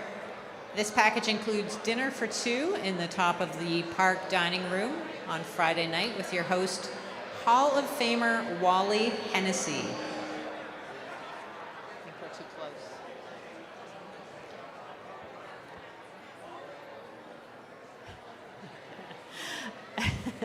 So dinner with Wally Hennessy at the dining room on Friday night, dinner for 2 in the trackside patio on Gold Cup night, 2 gate passes for Friday and Saturday, a welcome package including Gold Cup souvenir merchandise, a trip to the winner's circle on Friday night. You don't even have to win the race. You just get to go to the winner's circle. A ride in the starting car on Friday night, and hotel accommodation for 2 nights at the Hallman Grand in downtown Charlottetown. And that is courtesy of Red Shores, Charlottetown, Summerside. I can guarantee you will have a great time because no one knows hospitality like those folks in the East. That's for sure. Courtesy of Woodbine Racetrack. No surprise, the location is Woodbine Racetrack. It's for the 2025 King's Plate.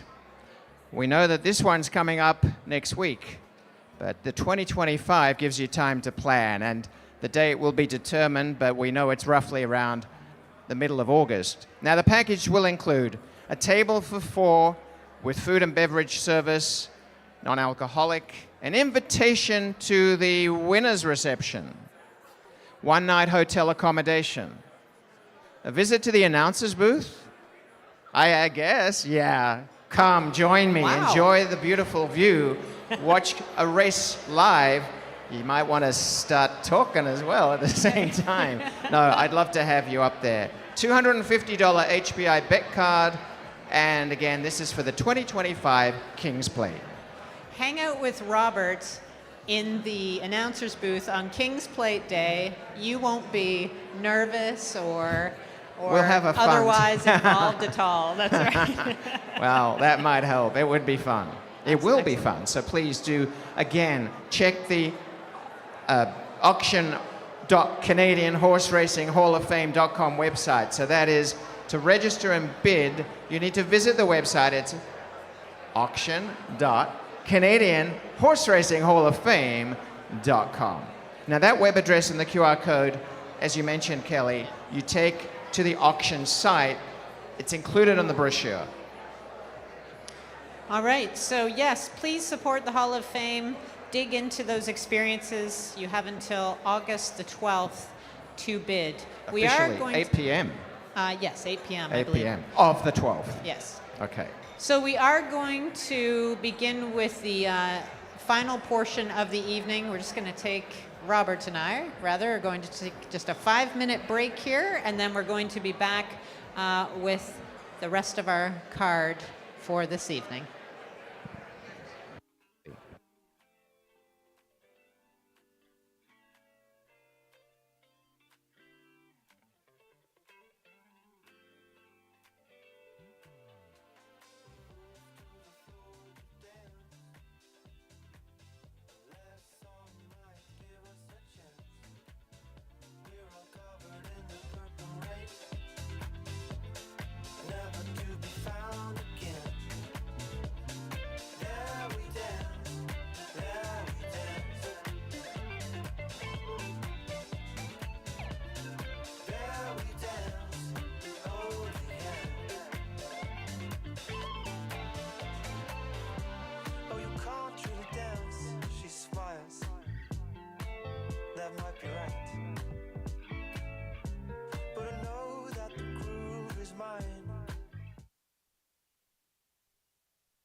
One step left and one step right. Ooh, the fires that burns inside. Can't help it but to move all night. Ooh, the fires that burn so bright. As we move closer, yeah, my feelings start to show. And as we move closer, I love the way we flow. Move to the floor to dance. The last song might give us a chance. We're all covered in the purple rain, never to be found again. There we dance, there we dance. There we dance, holding hands. Move to the floor to dance. The last song might give us a chance. We're all covered in the purple rain, never to be found again. There we dance, there we dance. There we dance, holding hands.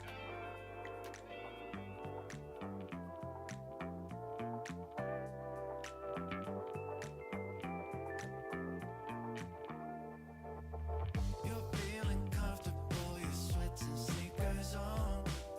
I'm wearing something that could fit two people. You got anticipation, it's running through you, ain't it? About time for something magical. Nobody can take this away from us. We gaze at the world and see it's bigger than us. Leave it up to the situation. I think the train has left the station. This is our life. We can let it happen on a starry night. This is our life. Come and celebrate it on a starry night. No more swinging on the mood, swing up on a rocket like it's 21-9. Don't touch the ceiling and right till lights are beaming. Don't tell me I don't know what you like. Nobody can take this away from us. We gaze at each other and see the best part of us. I'm looking right through your soul. Our love is written in the stone. This is our life. We can let it happen on a starry night. This is our life.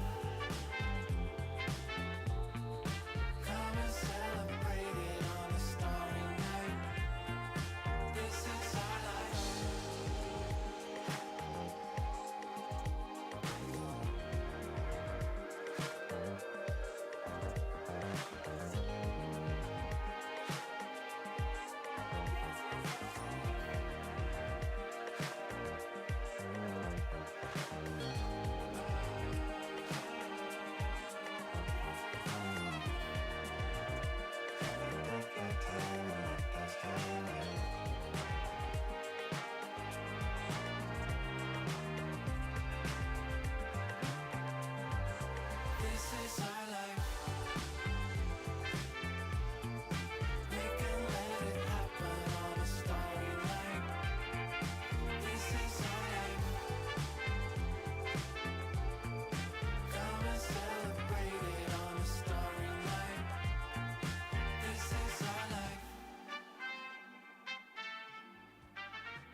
All right, folks, we're going to commence with our inductions in just a moment.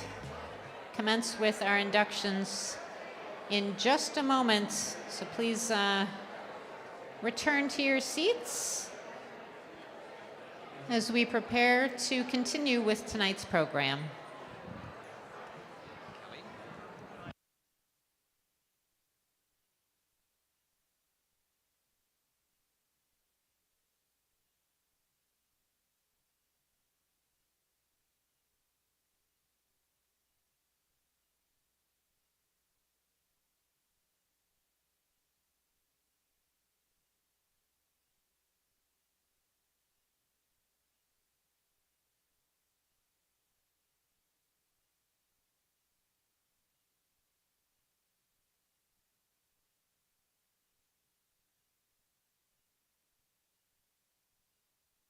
Righty, we are going to resume our ceremony of inductees very shortly, so just to give you a little bit of adjustment, and we'll get going in a minute.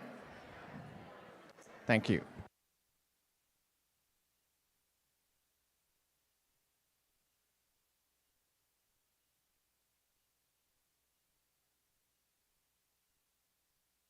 So if you head back to your seats whenever you're comfortable, we'll get underway again. And we hope you're enjoying the lovely dinner coming your way. I'm Richard Grubb, and I'll... There's a teaser. Okay.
Alrighty.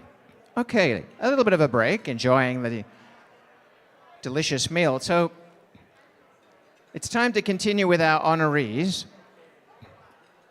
Our next honoree made his very first professional race ride a winning one. It was to become a sign of things to come as he grew into one of Canada's finest jockeys with the distinction of winning 7 races in one day, the year that, not surprisingly, established him as champion rider at Woodbine. His more than 100 major race wins included the Prince of Wales at his old hunting ground, Fort Erie, where he is a member of the Wall of Fame, a 2-time recipient of the Avelino Gomez Award, who has given outstanding service to the Ontario racing industry. The Canadian Racing Hall of Fame is proud to induct jockey Richard Grubb. I'm Richard Grubb, and I'll be riding Social Pleasure this Saturday. Raised in Ridgeway, Ontario, near Fort Erie Racetrack, Richard Grubb fell in love with horse racing early on, learning all he could about racing from the ground up before becoming a jockey. Grubb was a sensation as an apprentice. In 1967, his second year of riding, he won 5 of his first 15 career mounts and topped all Canadian jockeys that year with 230 victories. He also won 7 straight races on an 8-race Woodbine card, a record that still stands. In 1968, his mounts included undefeated 2-year-old Vice Regal, owned by E.P. Taylor, and champion 3-year-old Rouletabille, owned by Jean-Louis Levesque. A member of one of the strongest jockey colonies in Canadian racing, Richard rode against the likes of Sandy Hawley, Robin Platts, and Avelino Gomez, and was the recipient of the Avelino Gomez Award in 1997. Grubb taking no chances, and he looks right and then he looks left, and his opposition is a good 5 lengths behind. During his career, Grubb won over 1,600 races and 100 stakes races, including the Prince of Wales and Breeders' Stakes. In 1981, Grubb won the Canadian Oaks Aboard Regent Miss at 172-1, the longest shot to ever win a major race in Canada, another record that still stands. Following his riding career, Grubb became an Ontario Racing Commission steward and held that position for 24 years.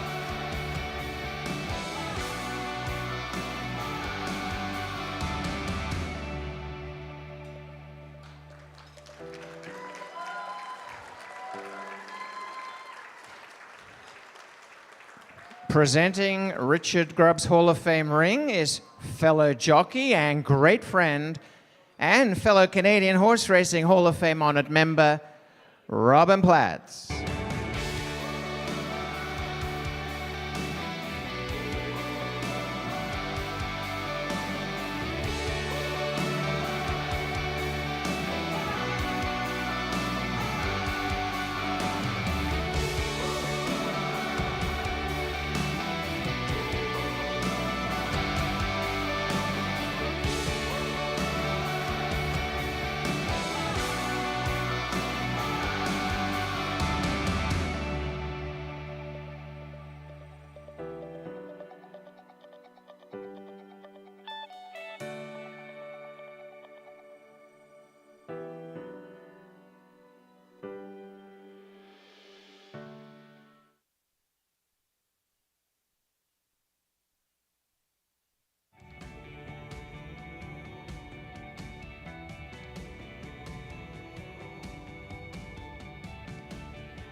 Fellow inductees, past inductees, members of the Hall of Fame, ladies and gentlemen.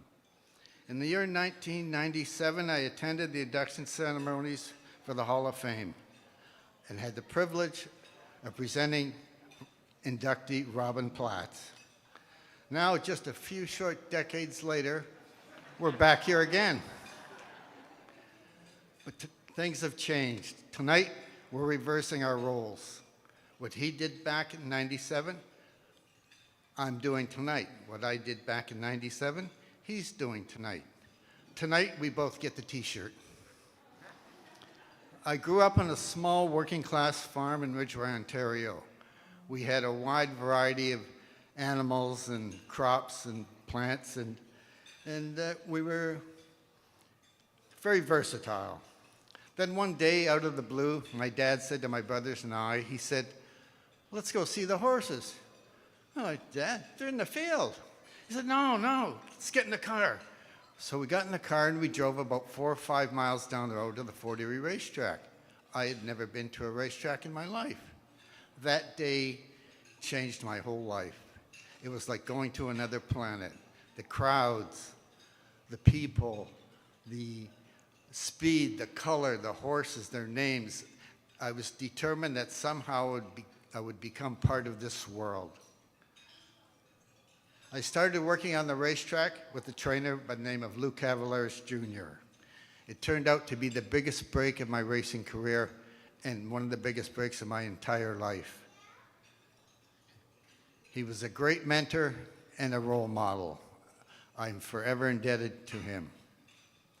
At that time, he had an exercise boy named Eddie O'Sullivan who was very instrumental in my early growth as a rider. I spent the next 2 decades being a professional jockey. I traveled halfway around the world and back. I met the most amazing people from all walks of life.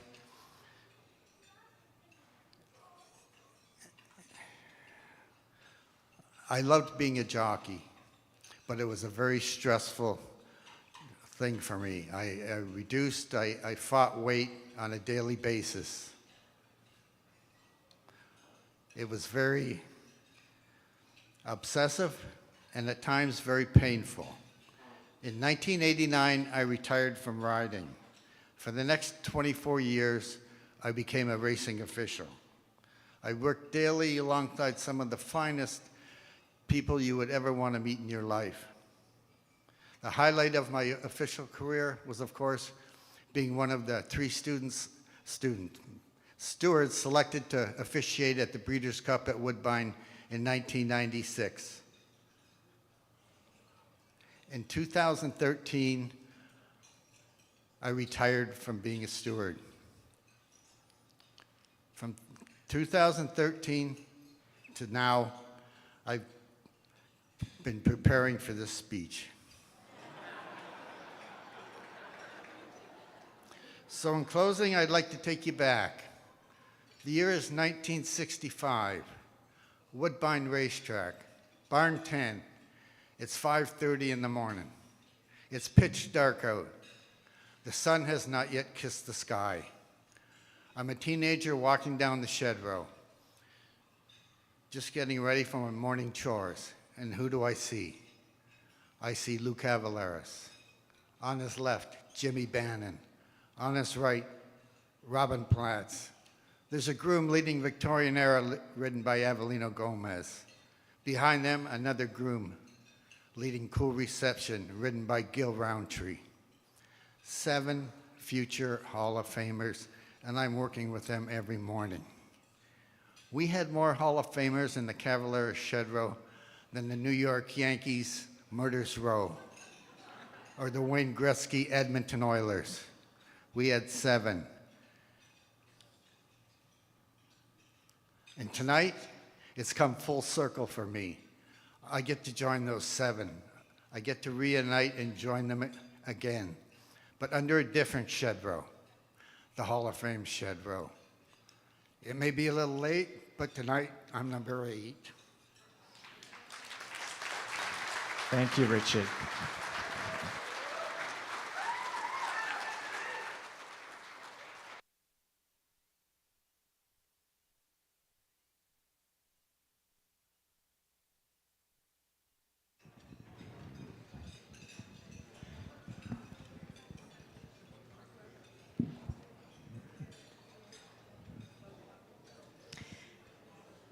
Our next inductee was a true marvel on the racetrack. Truly poetry in motion. A winner of 45 races from 72 starts, including a flawless sophomore campaign. She broke records, she won awards, and she made history with every beautiful stride. The Canadian Horse Racing Hall of Fame is very proud to welcome Be a Magician.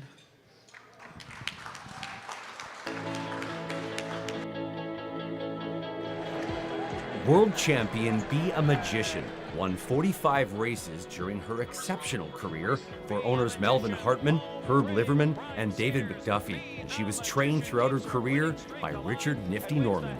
At age 2, the trotting filly won 10 of 13 starts and more than $766,000 in purse money to top the North American earnings charts. Major stakes victories included the Ontario Sire Stakes Gold Final and the Peaceful Way. At 3, the Cadabra-sired filly won all 17 starts, including the Breeders' Crown, Hambletonian Oaks, Elegant Image, Moneymaker, the Simcoe Stakes, plus the Delvin Miller Memorial setting a world record of 151. She was the 2013 leading money-winning trotter, earning over $1.5 million, a single-season record for mares. She received the O'Brien and Dan Patch Awards as Horse of the Year for 2013. Her 4-year-old campaign brought $420,000 in earnings and another Breeders' Crown victory. Be a magician! Guts it out to win it!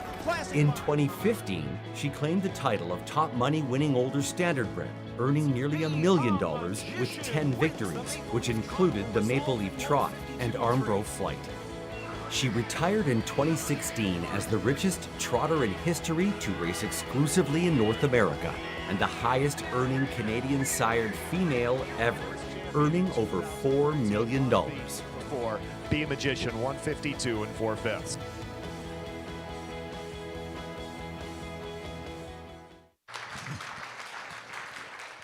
Accepting Be a Magician's Hall of Fame award and stall plate is Rick Zeron, her primary driver when she raced in Canada.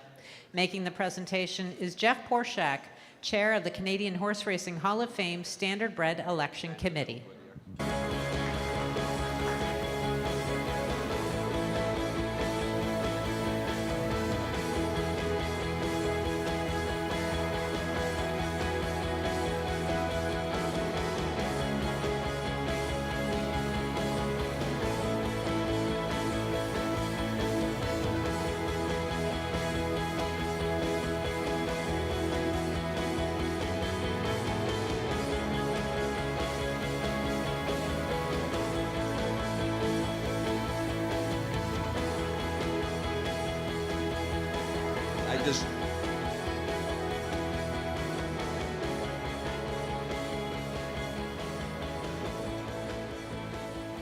I said, Rick, I'm going to interview you now, and he said, I can't believe I'm not crying, which sort of sounds like a compliment? A ritual, all right. So Rick, you drove Be a Magician in nearly all of her Canadian starts. Oh, I could see you're welling up already. Okay, all right. We'll both be bawling by the end of this.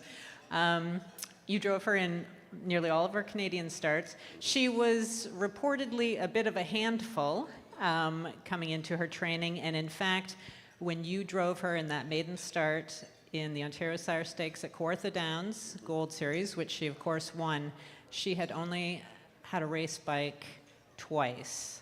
So how much did you know about her backstory coming into that, and what were your expectations and or trepidations coming into that race? Well, I was Nifty Norman, the trainer of the horse. He phoned me and said to me, would you go drive this filly for me at Kawartha Downs, because someone else was supposed to drive her. I was never supposed to drive Be a Magician. And I said, of course I would. So I went. He said, I don't want you to race her on top, and I don't want you to be first over challenging to go to the top. I just want you to give her a good race and let her trot coming for home. So I did, and I moved her over. I was about 6th at the head of the stretch, and she was like a Porsche, just she was gone. I said, got a pretty good horse here. And the rest is history. Out of all of the work that you did with her, and I can see you're very emotional about this, and I can understand why. Out of all the work you did with Be a Magician, what, if you can possibly distill it to one or two key memories, what would those be? Winning the peaceful way, kind of, you know, when you're up in Canada, the people down in the United States, they really don't pay a lot of attention to a lot of horses up here. And when she won the peaceful way and she beat all the American horses, that kind of set the note that she was here to stay. Any more? Yeah, just one thing I would have liked to add back was the Breeders' Crown. Those things come and go. Congratulations. Thank you. All right, Rick's you're on for Be a Magician.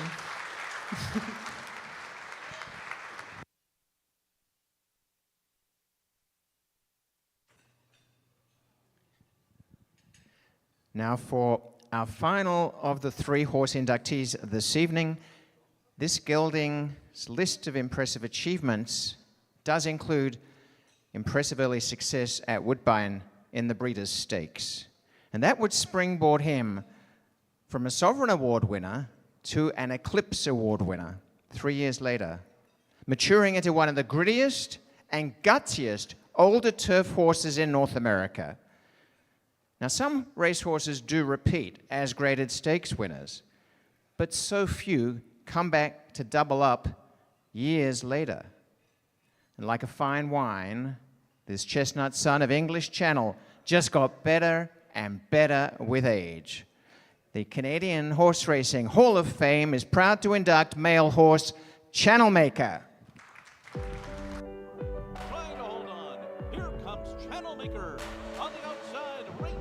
Through 8 seasons of racing, Ontario-bred Channel Maker became one of the most popular turf handicap horses in the U.S. Bred by Ivan Delos, Channel Maker holds the record for the most appearances at the Breeders' Cup and retired the 3rd richest Canadian-bred horse of all time with earnings of over $3.9 million. Channel Maker keeps on going.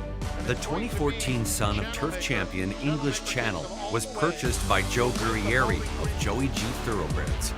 Trained by Dan Vella at age 2, Channel Maker won the Vandal Stakes before finishing 3rd in the Grade 2 Summer Stakes and drawing the interest of owners Gary Barber and Adam Wachtel, who each purchased a share in the gelding before moving him to U.S. trainer Bill Mott. At 3, Channel Maker finished 4th in the Queen's Plate before a hard-fought victory in the Breeders' Stakes. That same year, Channel Maker was 2nd in the Hollywood Derby at Del Mar before being voted Canada's champion 3-year-old male. Guerrieri sold his share the following year, and Reeves Racing and R.A. Stable joined the partnership. Channel Maker won his first Grade 1 at 4 in the Joe Hirsch Turf Classic. There were more Grade 1 wins in 2019 and 2020, and a close 3rd in the 2020 Grade 1 Breeders' Cup Turf, earning the Eclipse, or Champion Turf Male. Age 9 brought his 2nd Bowling Green Stakes victory at Saratoga, before retiring at Old Friends in Georgetown, Kentucky. There will be no change in the order of finish. In the winner's circle is Channel Maker.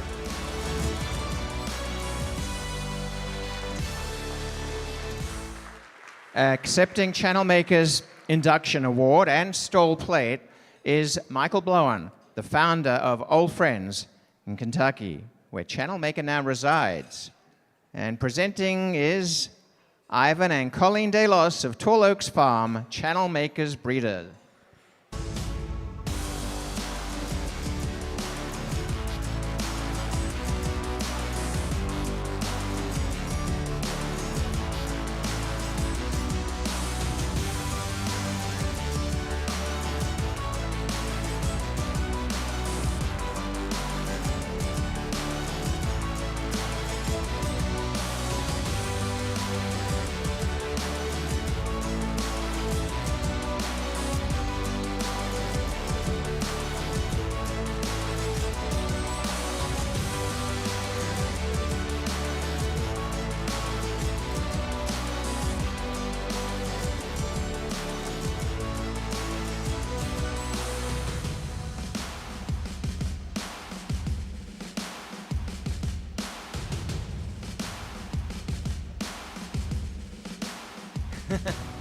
Michael, what a pleasure to have you here, and what a great horse.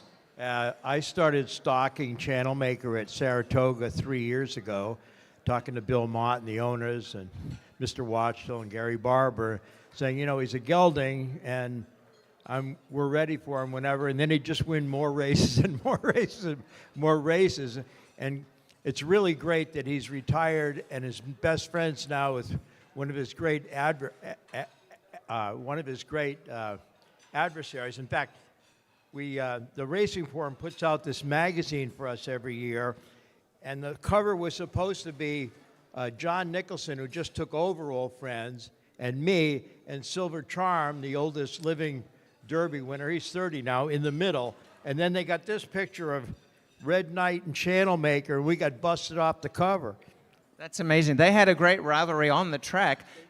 How are they now? Yeah, they raced against each other 8 times, and Channel Maker, I think, took care of business every time. But they're fabulous together, and they're a great example. I've got Channel Maker in my front yard and Silver Charm in my backyard. That's what makes me the luckiest person on the planet Earth. We're so proud of Channel Maker. We're so amazed at what he's achieved. You know, Channel Maker in his racing career started here with an incredible fighting spirit. And I'll tell you, I don't know if people talk about horses in the olden days and how they were so strong, but this is a modern day horse who has all the qualities of the gutsiest and the toughest from the past. We have a lot of horses that raced till they were 9, 10 years old. You know, Soy Fett, we had Alphabet Soup. He ran for quite a while, and you remember him back in 1996, I'm sure. And one of the interesting things is they all got a little time off. You know, give them a little time off, they'll come back and do whatever you want. And they all retired, as Channel Maker did, perfectly sound, not a problem in the world. It was a great ride for this horse, and I have to just reiterate, I don't think I really very rarely hear of a horse who's won a race that he's tackled 5 times to win it at 4 and win it again at 9. I mean, that's kind of unusual. Yeah, he's a very unusual horse, and until I really don't even deserve to be up here. I didn't breed him, I didn't ride him, you know, I didn't train him, I didn't do anything with him except feed him. Now I feed him carrots and some Mrs. Pasture's cookies, and but I'll tell you something, it's such a pleasure to wake up every morning and be able to do that and understand that a horse of his beauty and his intelligence has attracted visitors from all over the world now to come and see him, and we're very, very grateful to have him at Old Friends, believe me. Well, he is a celebrity, and we're so proud of what you have achieved and what you do for the industry, so thank you for being here tonight.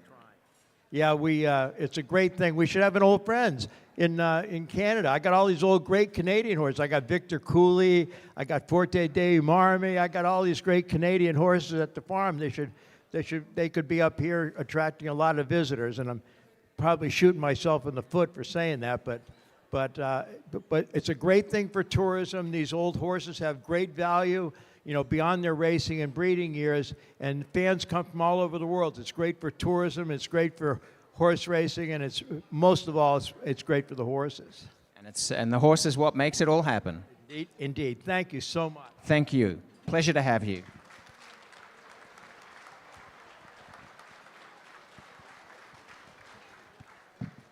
And it is fitting that our next inductee does follow hot on the heels of Channel Maker, because he was the man who gave him the foundation as a young horse with success here at Woodbine. A thoroughbred trainer whose record includes the Queen's Plate win of Basquian for Frank Stronach, with whom he enjoyed great success, and 8 years later that of Strait of Dover for Canyon Farms, and just ran them off their legs. There are very few stakes races on the Woodbine calendar that have eluded him, amassing over 800 wins and $39 million in earnings over a 50-year career. His intimate knowledge of the backstretch, outstanding horsemanship skills, and broad experience across North America have more recently seen him serve in key advisory positions for the industry and its betterment. The Canadian Horse Racing Hall of Fame is proud to induct trainer Dan Vella.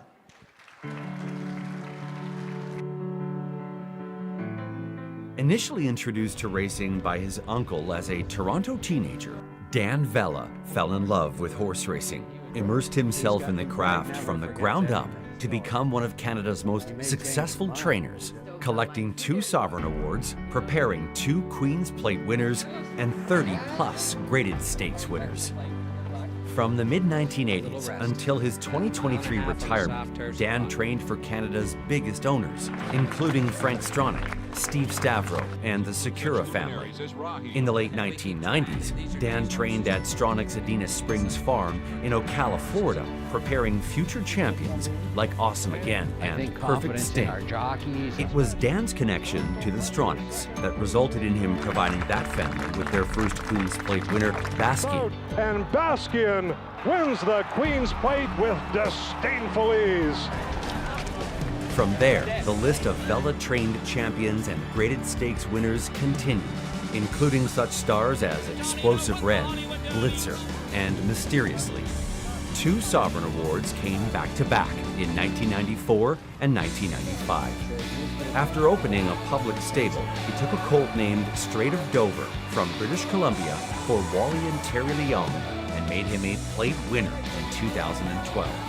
Channel Maker, gate to wire. In 2016, he trained Channel Maker at 2, making him a stakes winner.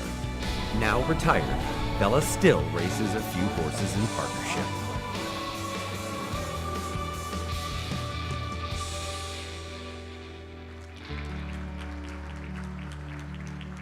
Presenting to Dan Vella is Canadian Horse Racing Hall of Fame honored member as a thoroughbred builder, Sue Leslie.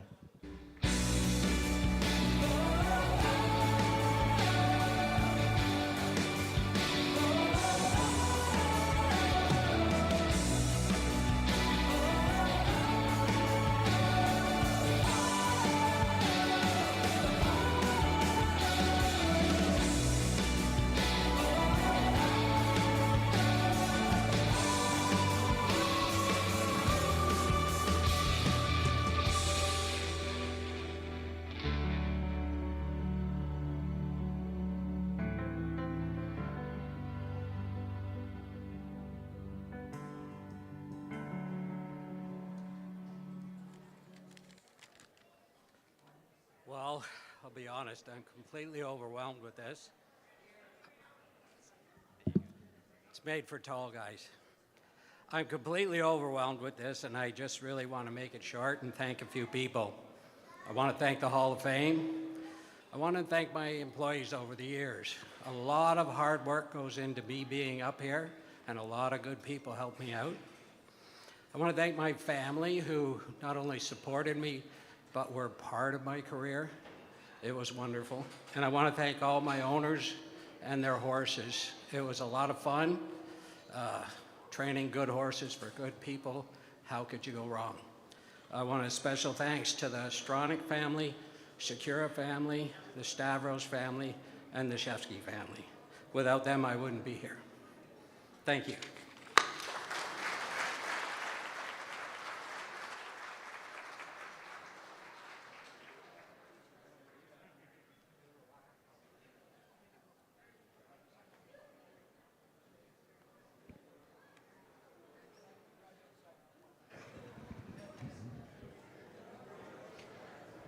Our final inductee for this evening is an extraordinary individual, going where few have gone before, inspiring others with her boldness, originality, and thirst for knowledge.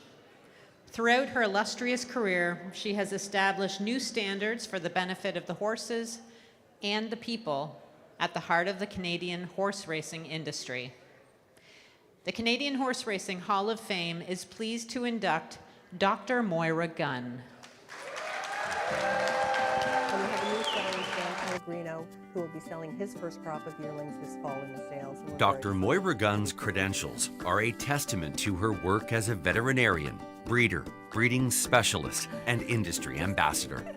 After graduating from Scotland's The Royal School of Veterinary Studies, Dr. Gunn completed a postgraduate internship and a 2-year large animal surgical residency at Ontario Veterinary College before taking her first job in horse racing at New York's Belmont Racetrack. Her next move was to Armbro Farms as farm vet, advancing to manager, vice president, and ultimately president. In 2000, Dr. Gunn successfully engineered an embryo transfer to a surrogate mare after the in vitro fertilization of Keystone Trinidad to Cam Luck, resulting in the birth of Hall of Fame pacing mare In Vitro. Following her time at Armbro, Dr. Gunn operated a private equine practice specializing in stallion management, embryo transfer, and mares with reproductive challenges. Dr. Gunn and her late husband, Canadian Horse Racing Hall of Fame 2016 Builder inductee Dr. Michael Coulterjohn, owned and operated Paradox Farm, breeding standardbreds and thoroughbreds, including Sovereign Awards champion, Queen's Plate winner, and 2019 Hall of Fame inductee Lexi Liu. As a volunteer, Dr. Gunn has held senior roles with the E.P. Taylor Equine Research Fund, Equine Guelph Advisory Council, the Canadian Standardbred Horse Society, the Ontario Horse Racing Industry Association, and Standardbred Canada. She is also the recipient of the Chris Van Bussel Memorial Award from the Standardbred Breeders of Ontario Association.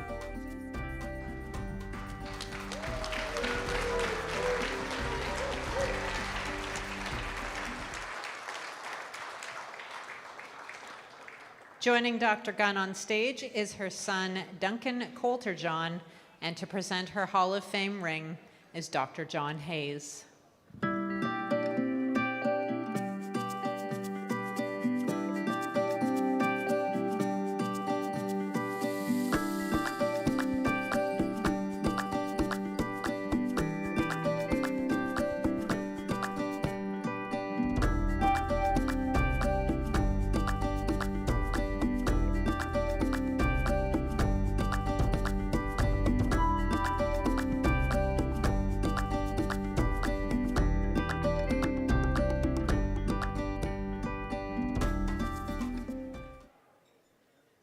Fabulous evening, and thank you to the Hall of Fame, and congratulations to all the inductees tonight.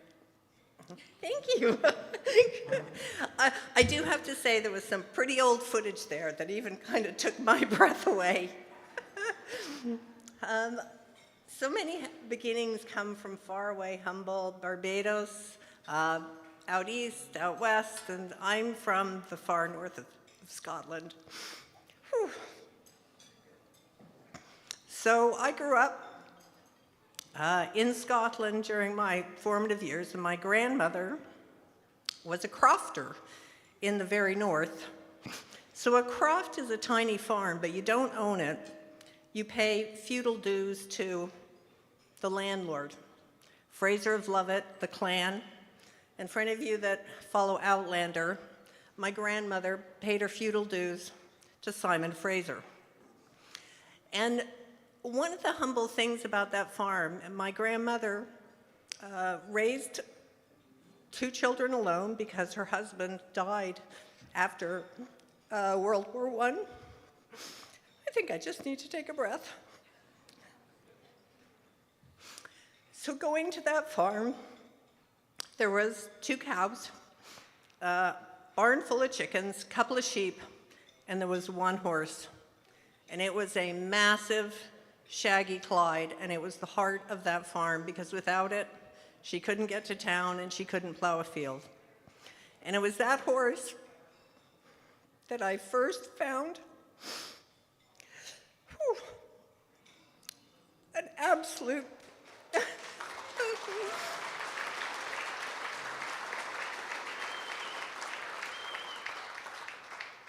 I think that horse gave me my passion for horses, and it never left me. And from there, I watched my 2 sisters. When we were a little older, we each had a horse, and when my oldest sister went off to university to do other things and didn't come home to ride as much, my parents sold the horse. My middle sister went off to university and didn't come home that much and sold the horse, and I said, okay, I got to figure this out.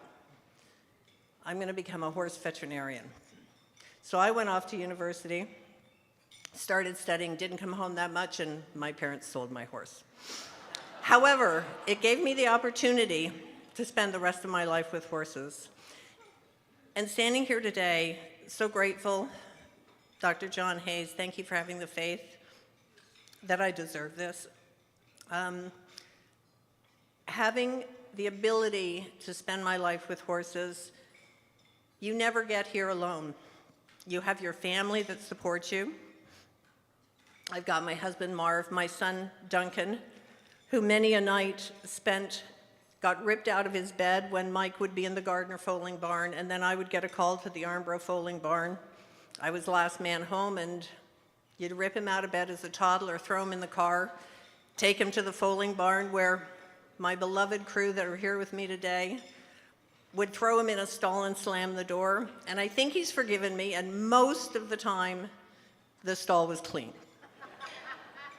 He made a heroic effort to get here today. He was meant to be on the 6 a.m. flight from New York. New York pretty much shut down today. He found out at midnight his flight was canceled. He hopped a train to Boston at 4 a.m. and then flew from Boston to be here. So I really appreciate that.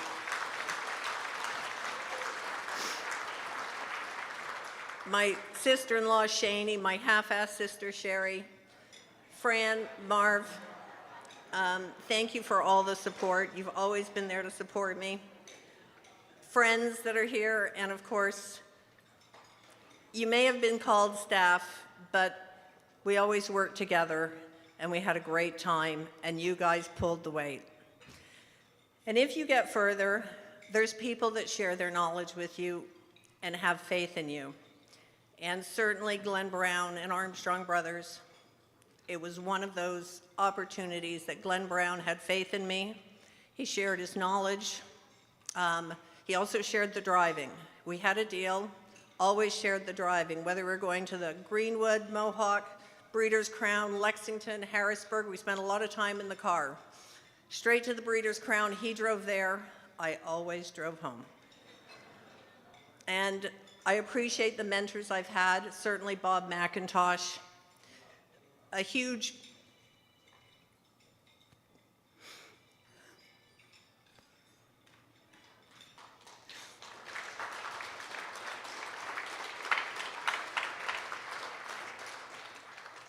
a man that shared his knowledge freely, taught me so much. We looked at so many yearlings together.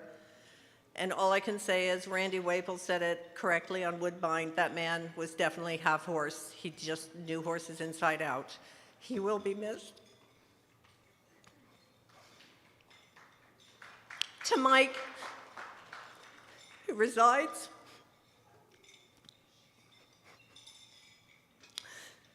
it's quite an honor to join Mike in the Hall of Fame tonight.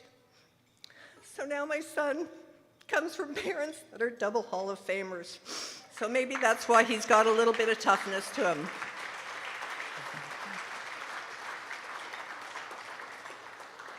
I just want to say thank you to all the people I've worked with in this industry. It's been a joy, it's been a pleasure, and it's all been based on a true love of the horse, and I couldn't have asked for anything better. So thank you, have a great night, and I appreciate this. Thank you so much.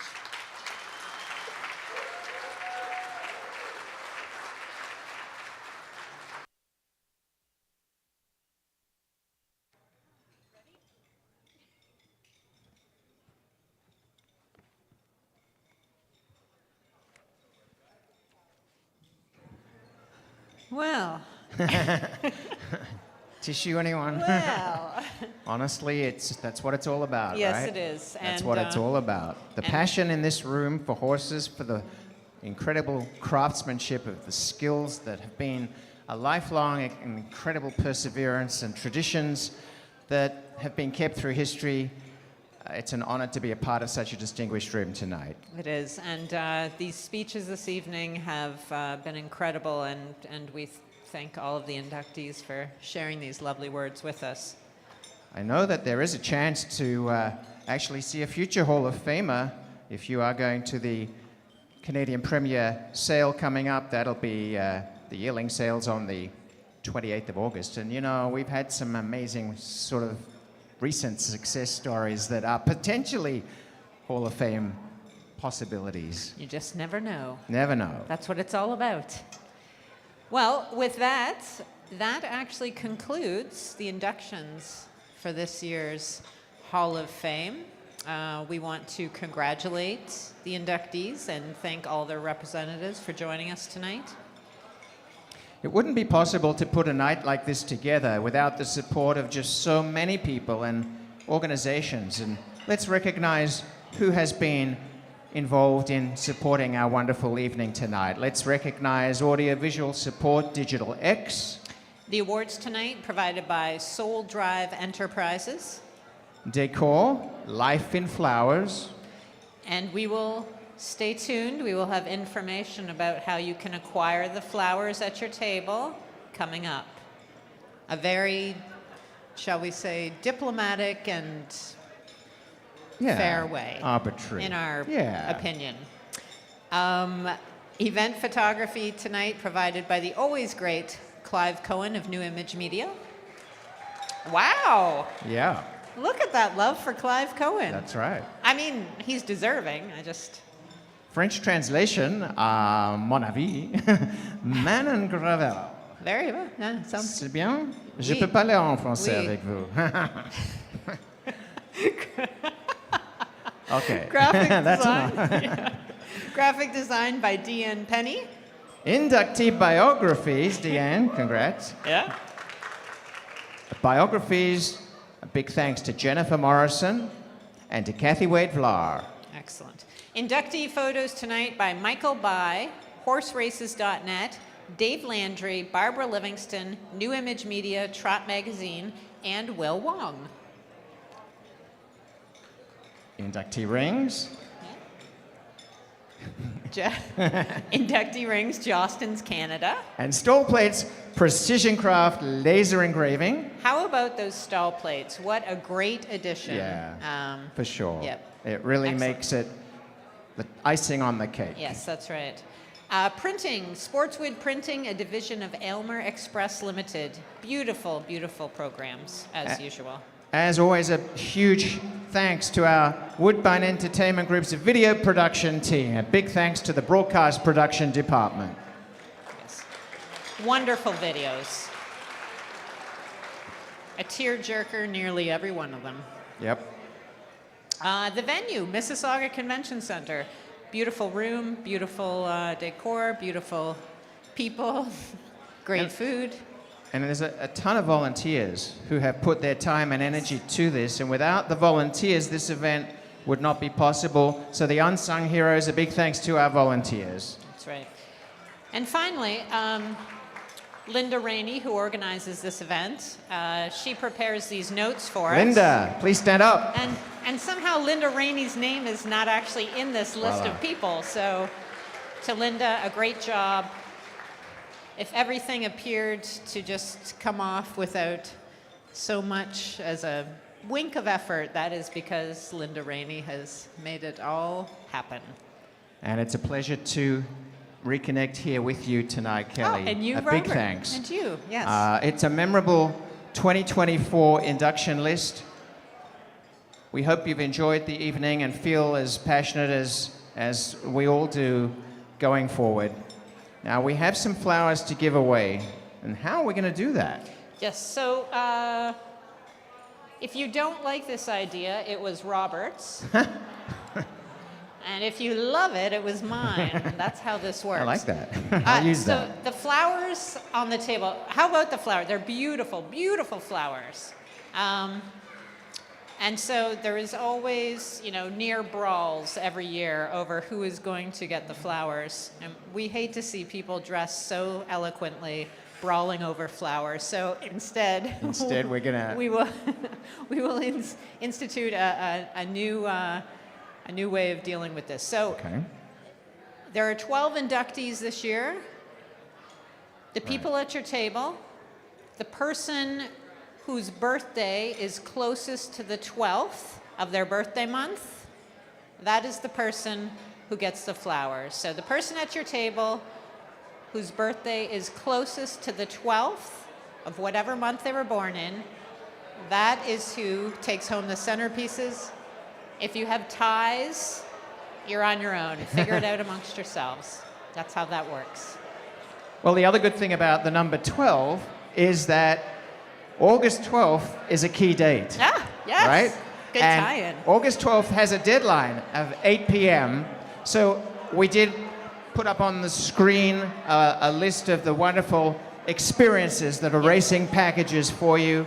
And don't forget to bid on the race experiences in the auction that is online. It's a really great opportunity to experience something with all the trimmings that you may not have had the chance to take before. Well said, Robert, and support the Hall of Fame in the meantime.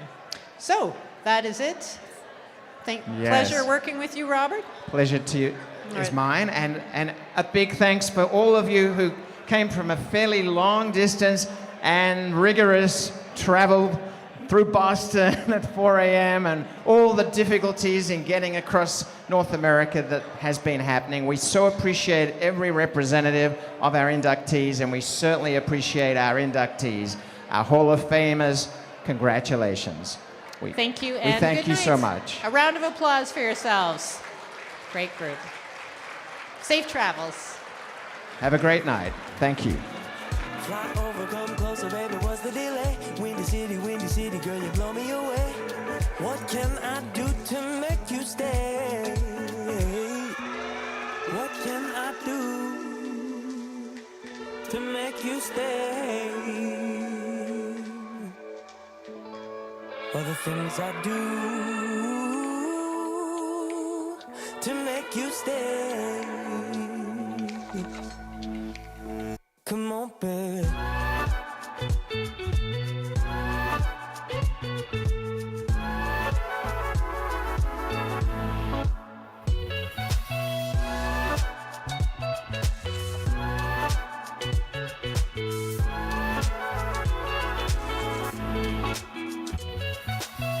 Baby, it's hard to move on.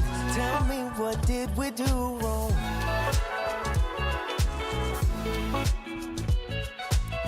Baby, this summer's too long. Maybe we need a new song. But I like it, baby. Summer in Chicago. Summer in Chicago. 'Cause every day it feels like you're someone else.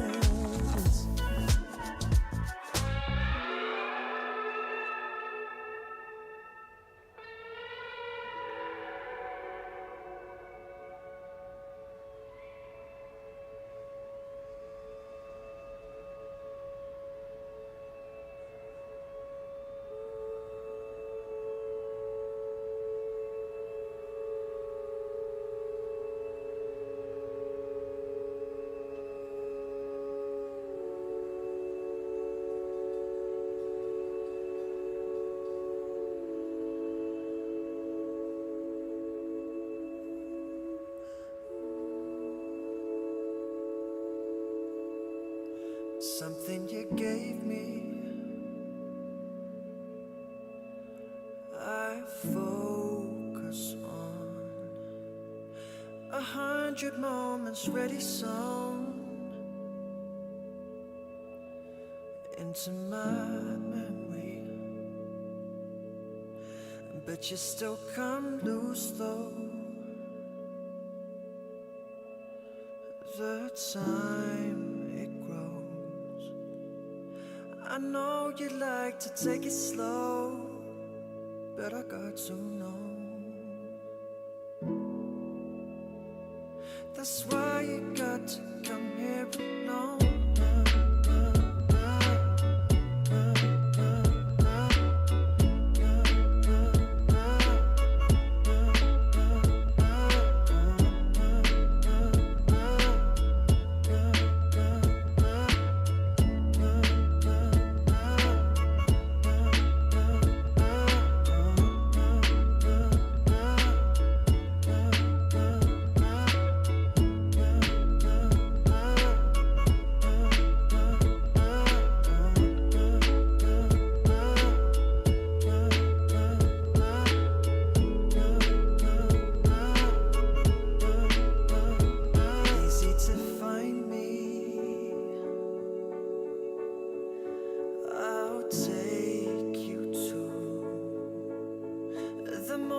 That you've never known.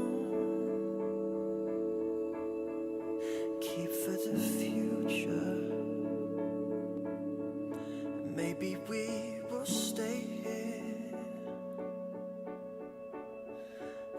Maybe somewhere close, but I'm never sure where you will go, so I've got to know. That's why you got to come here alone.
Lie down for a minute.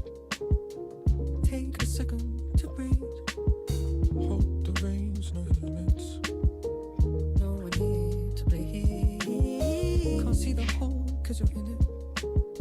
Down there, you're missing the beat.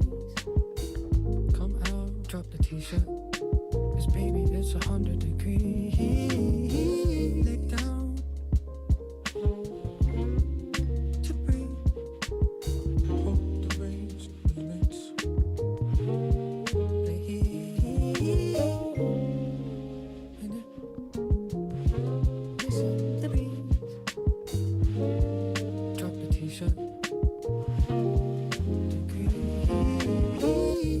Lying here together, see the stars align. Can't we just ease off the pressure?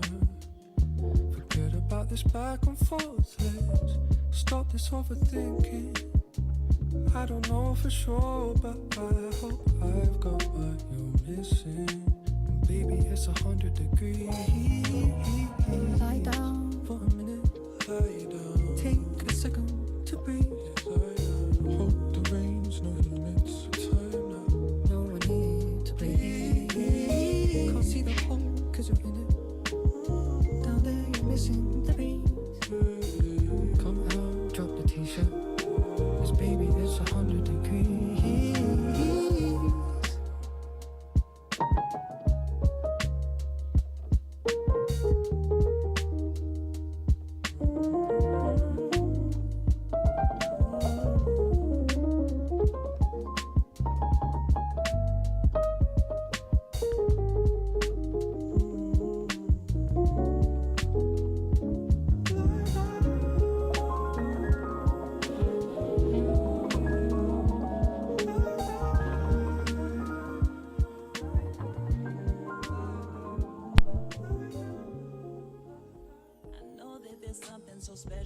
about you and me, babe. When you get me, you get me, you get me. So just say the words, cause you know what it means to me, babe. When you get me, you get me, you get me, feeling right.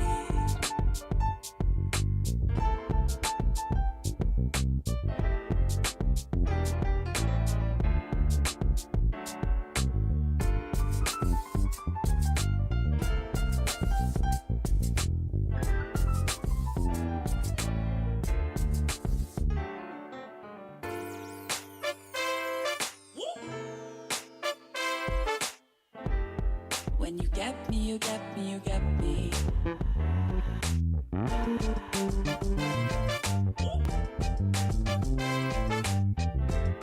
When you get me, you get me, you get me, feeling right.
Style of shooting star.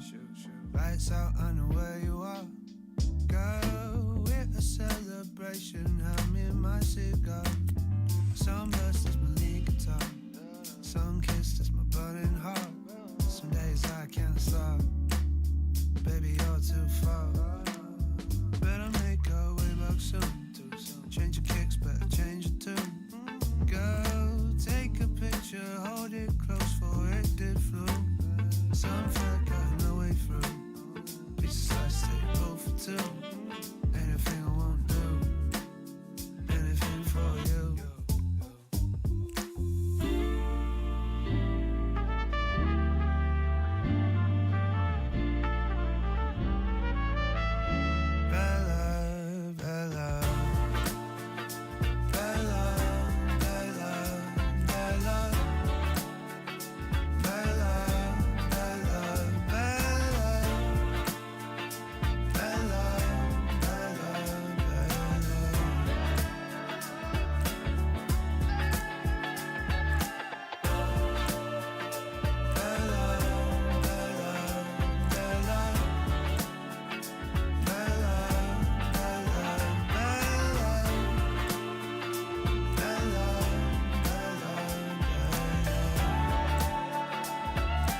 Got this image in your head about how I should be, trying to mold me into her instead of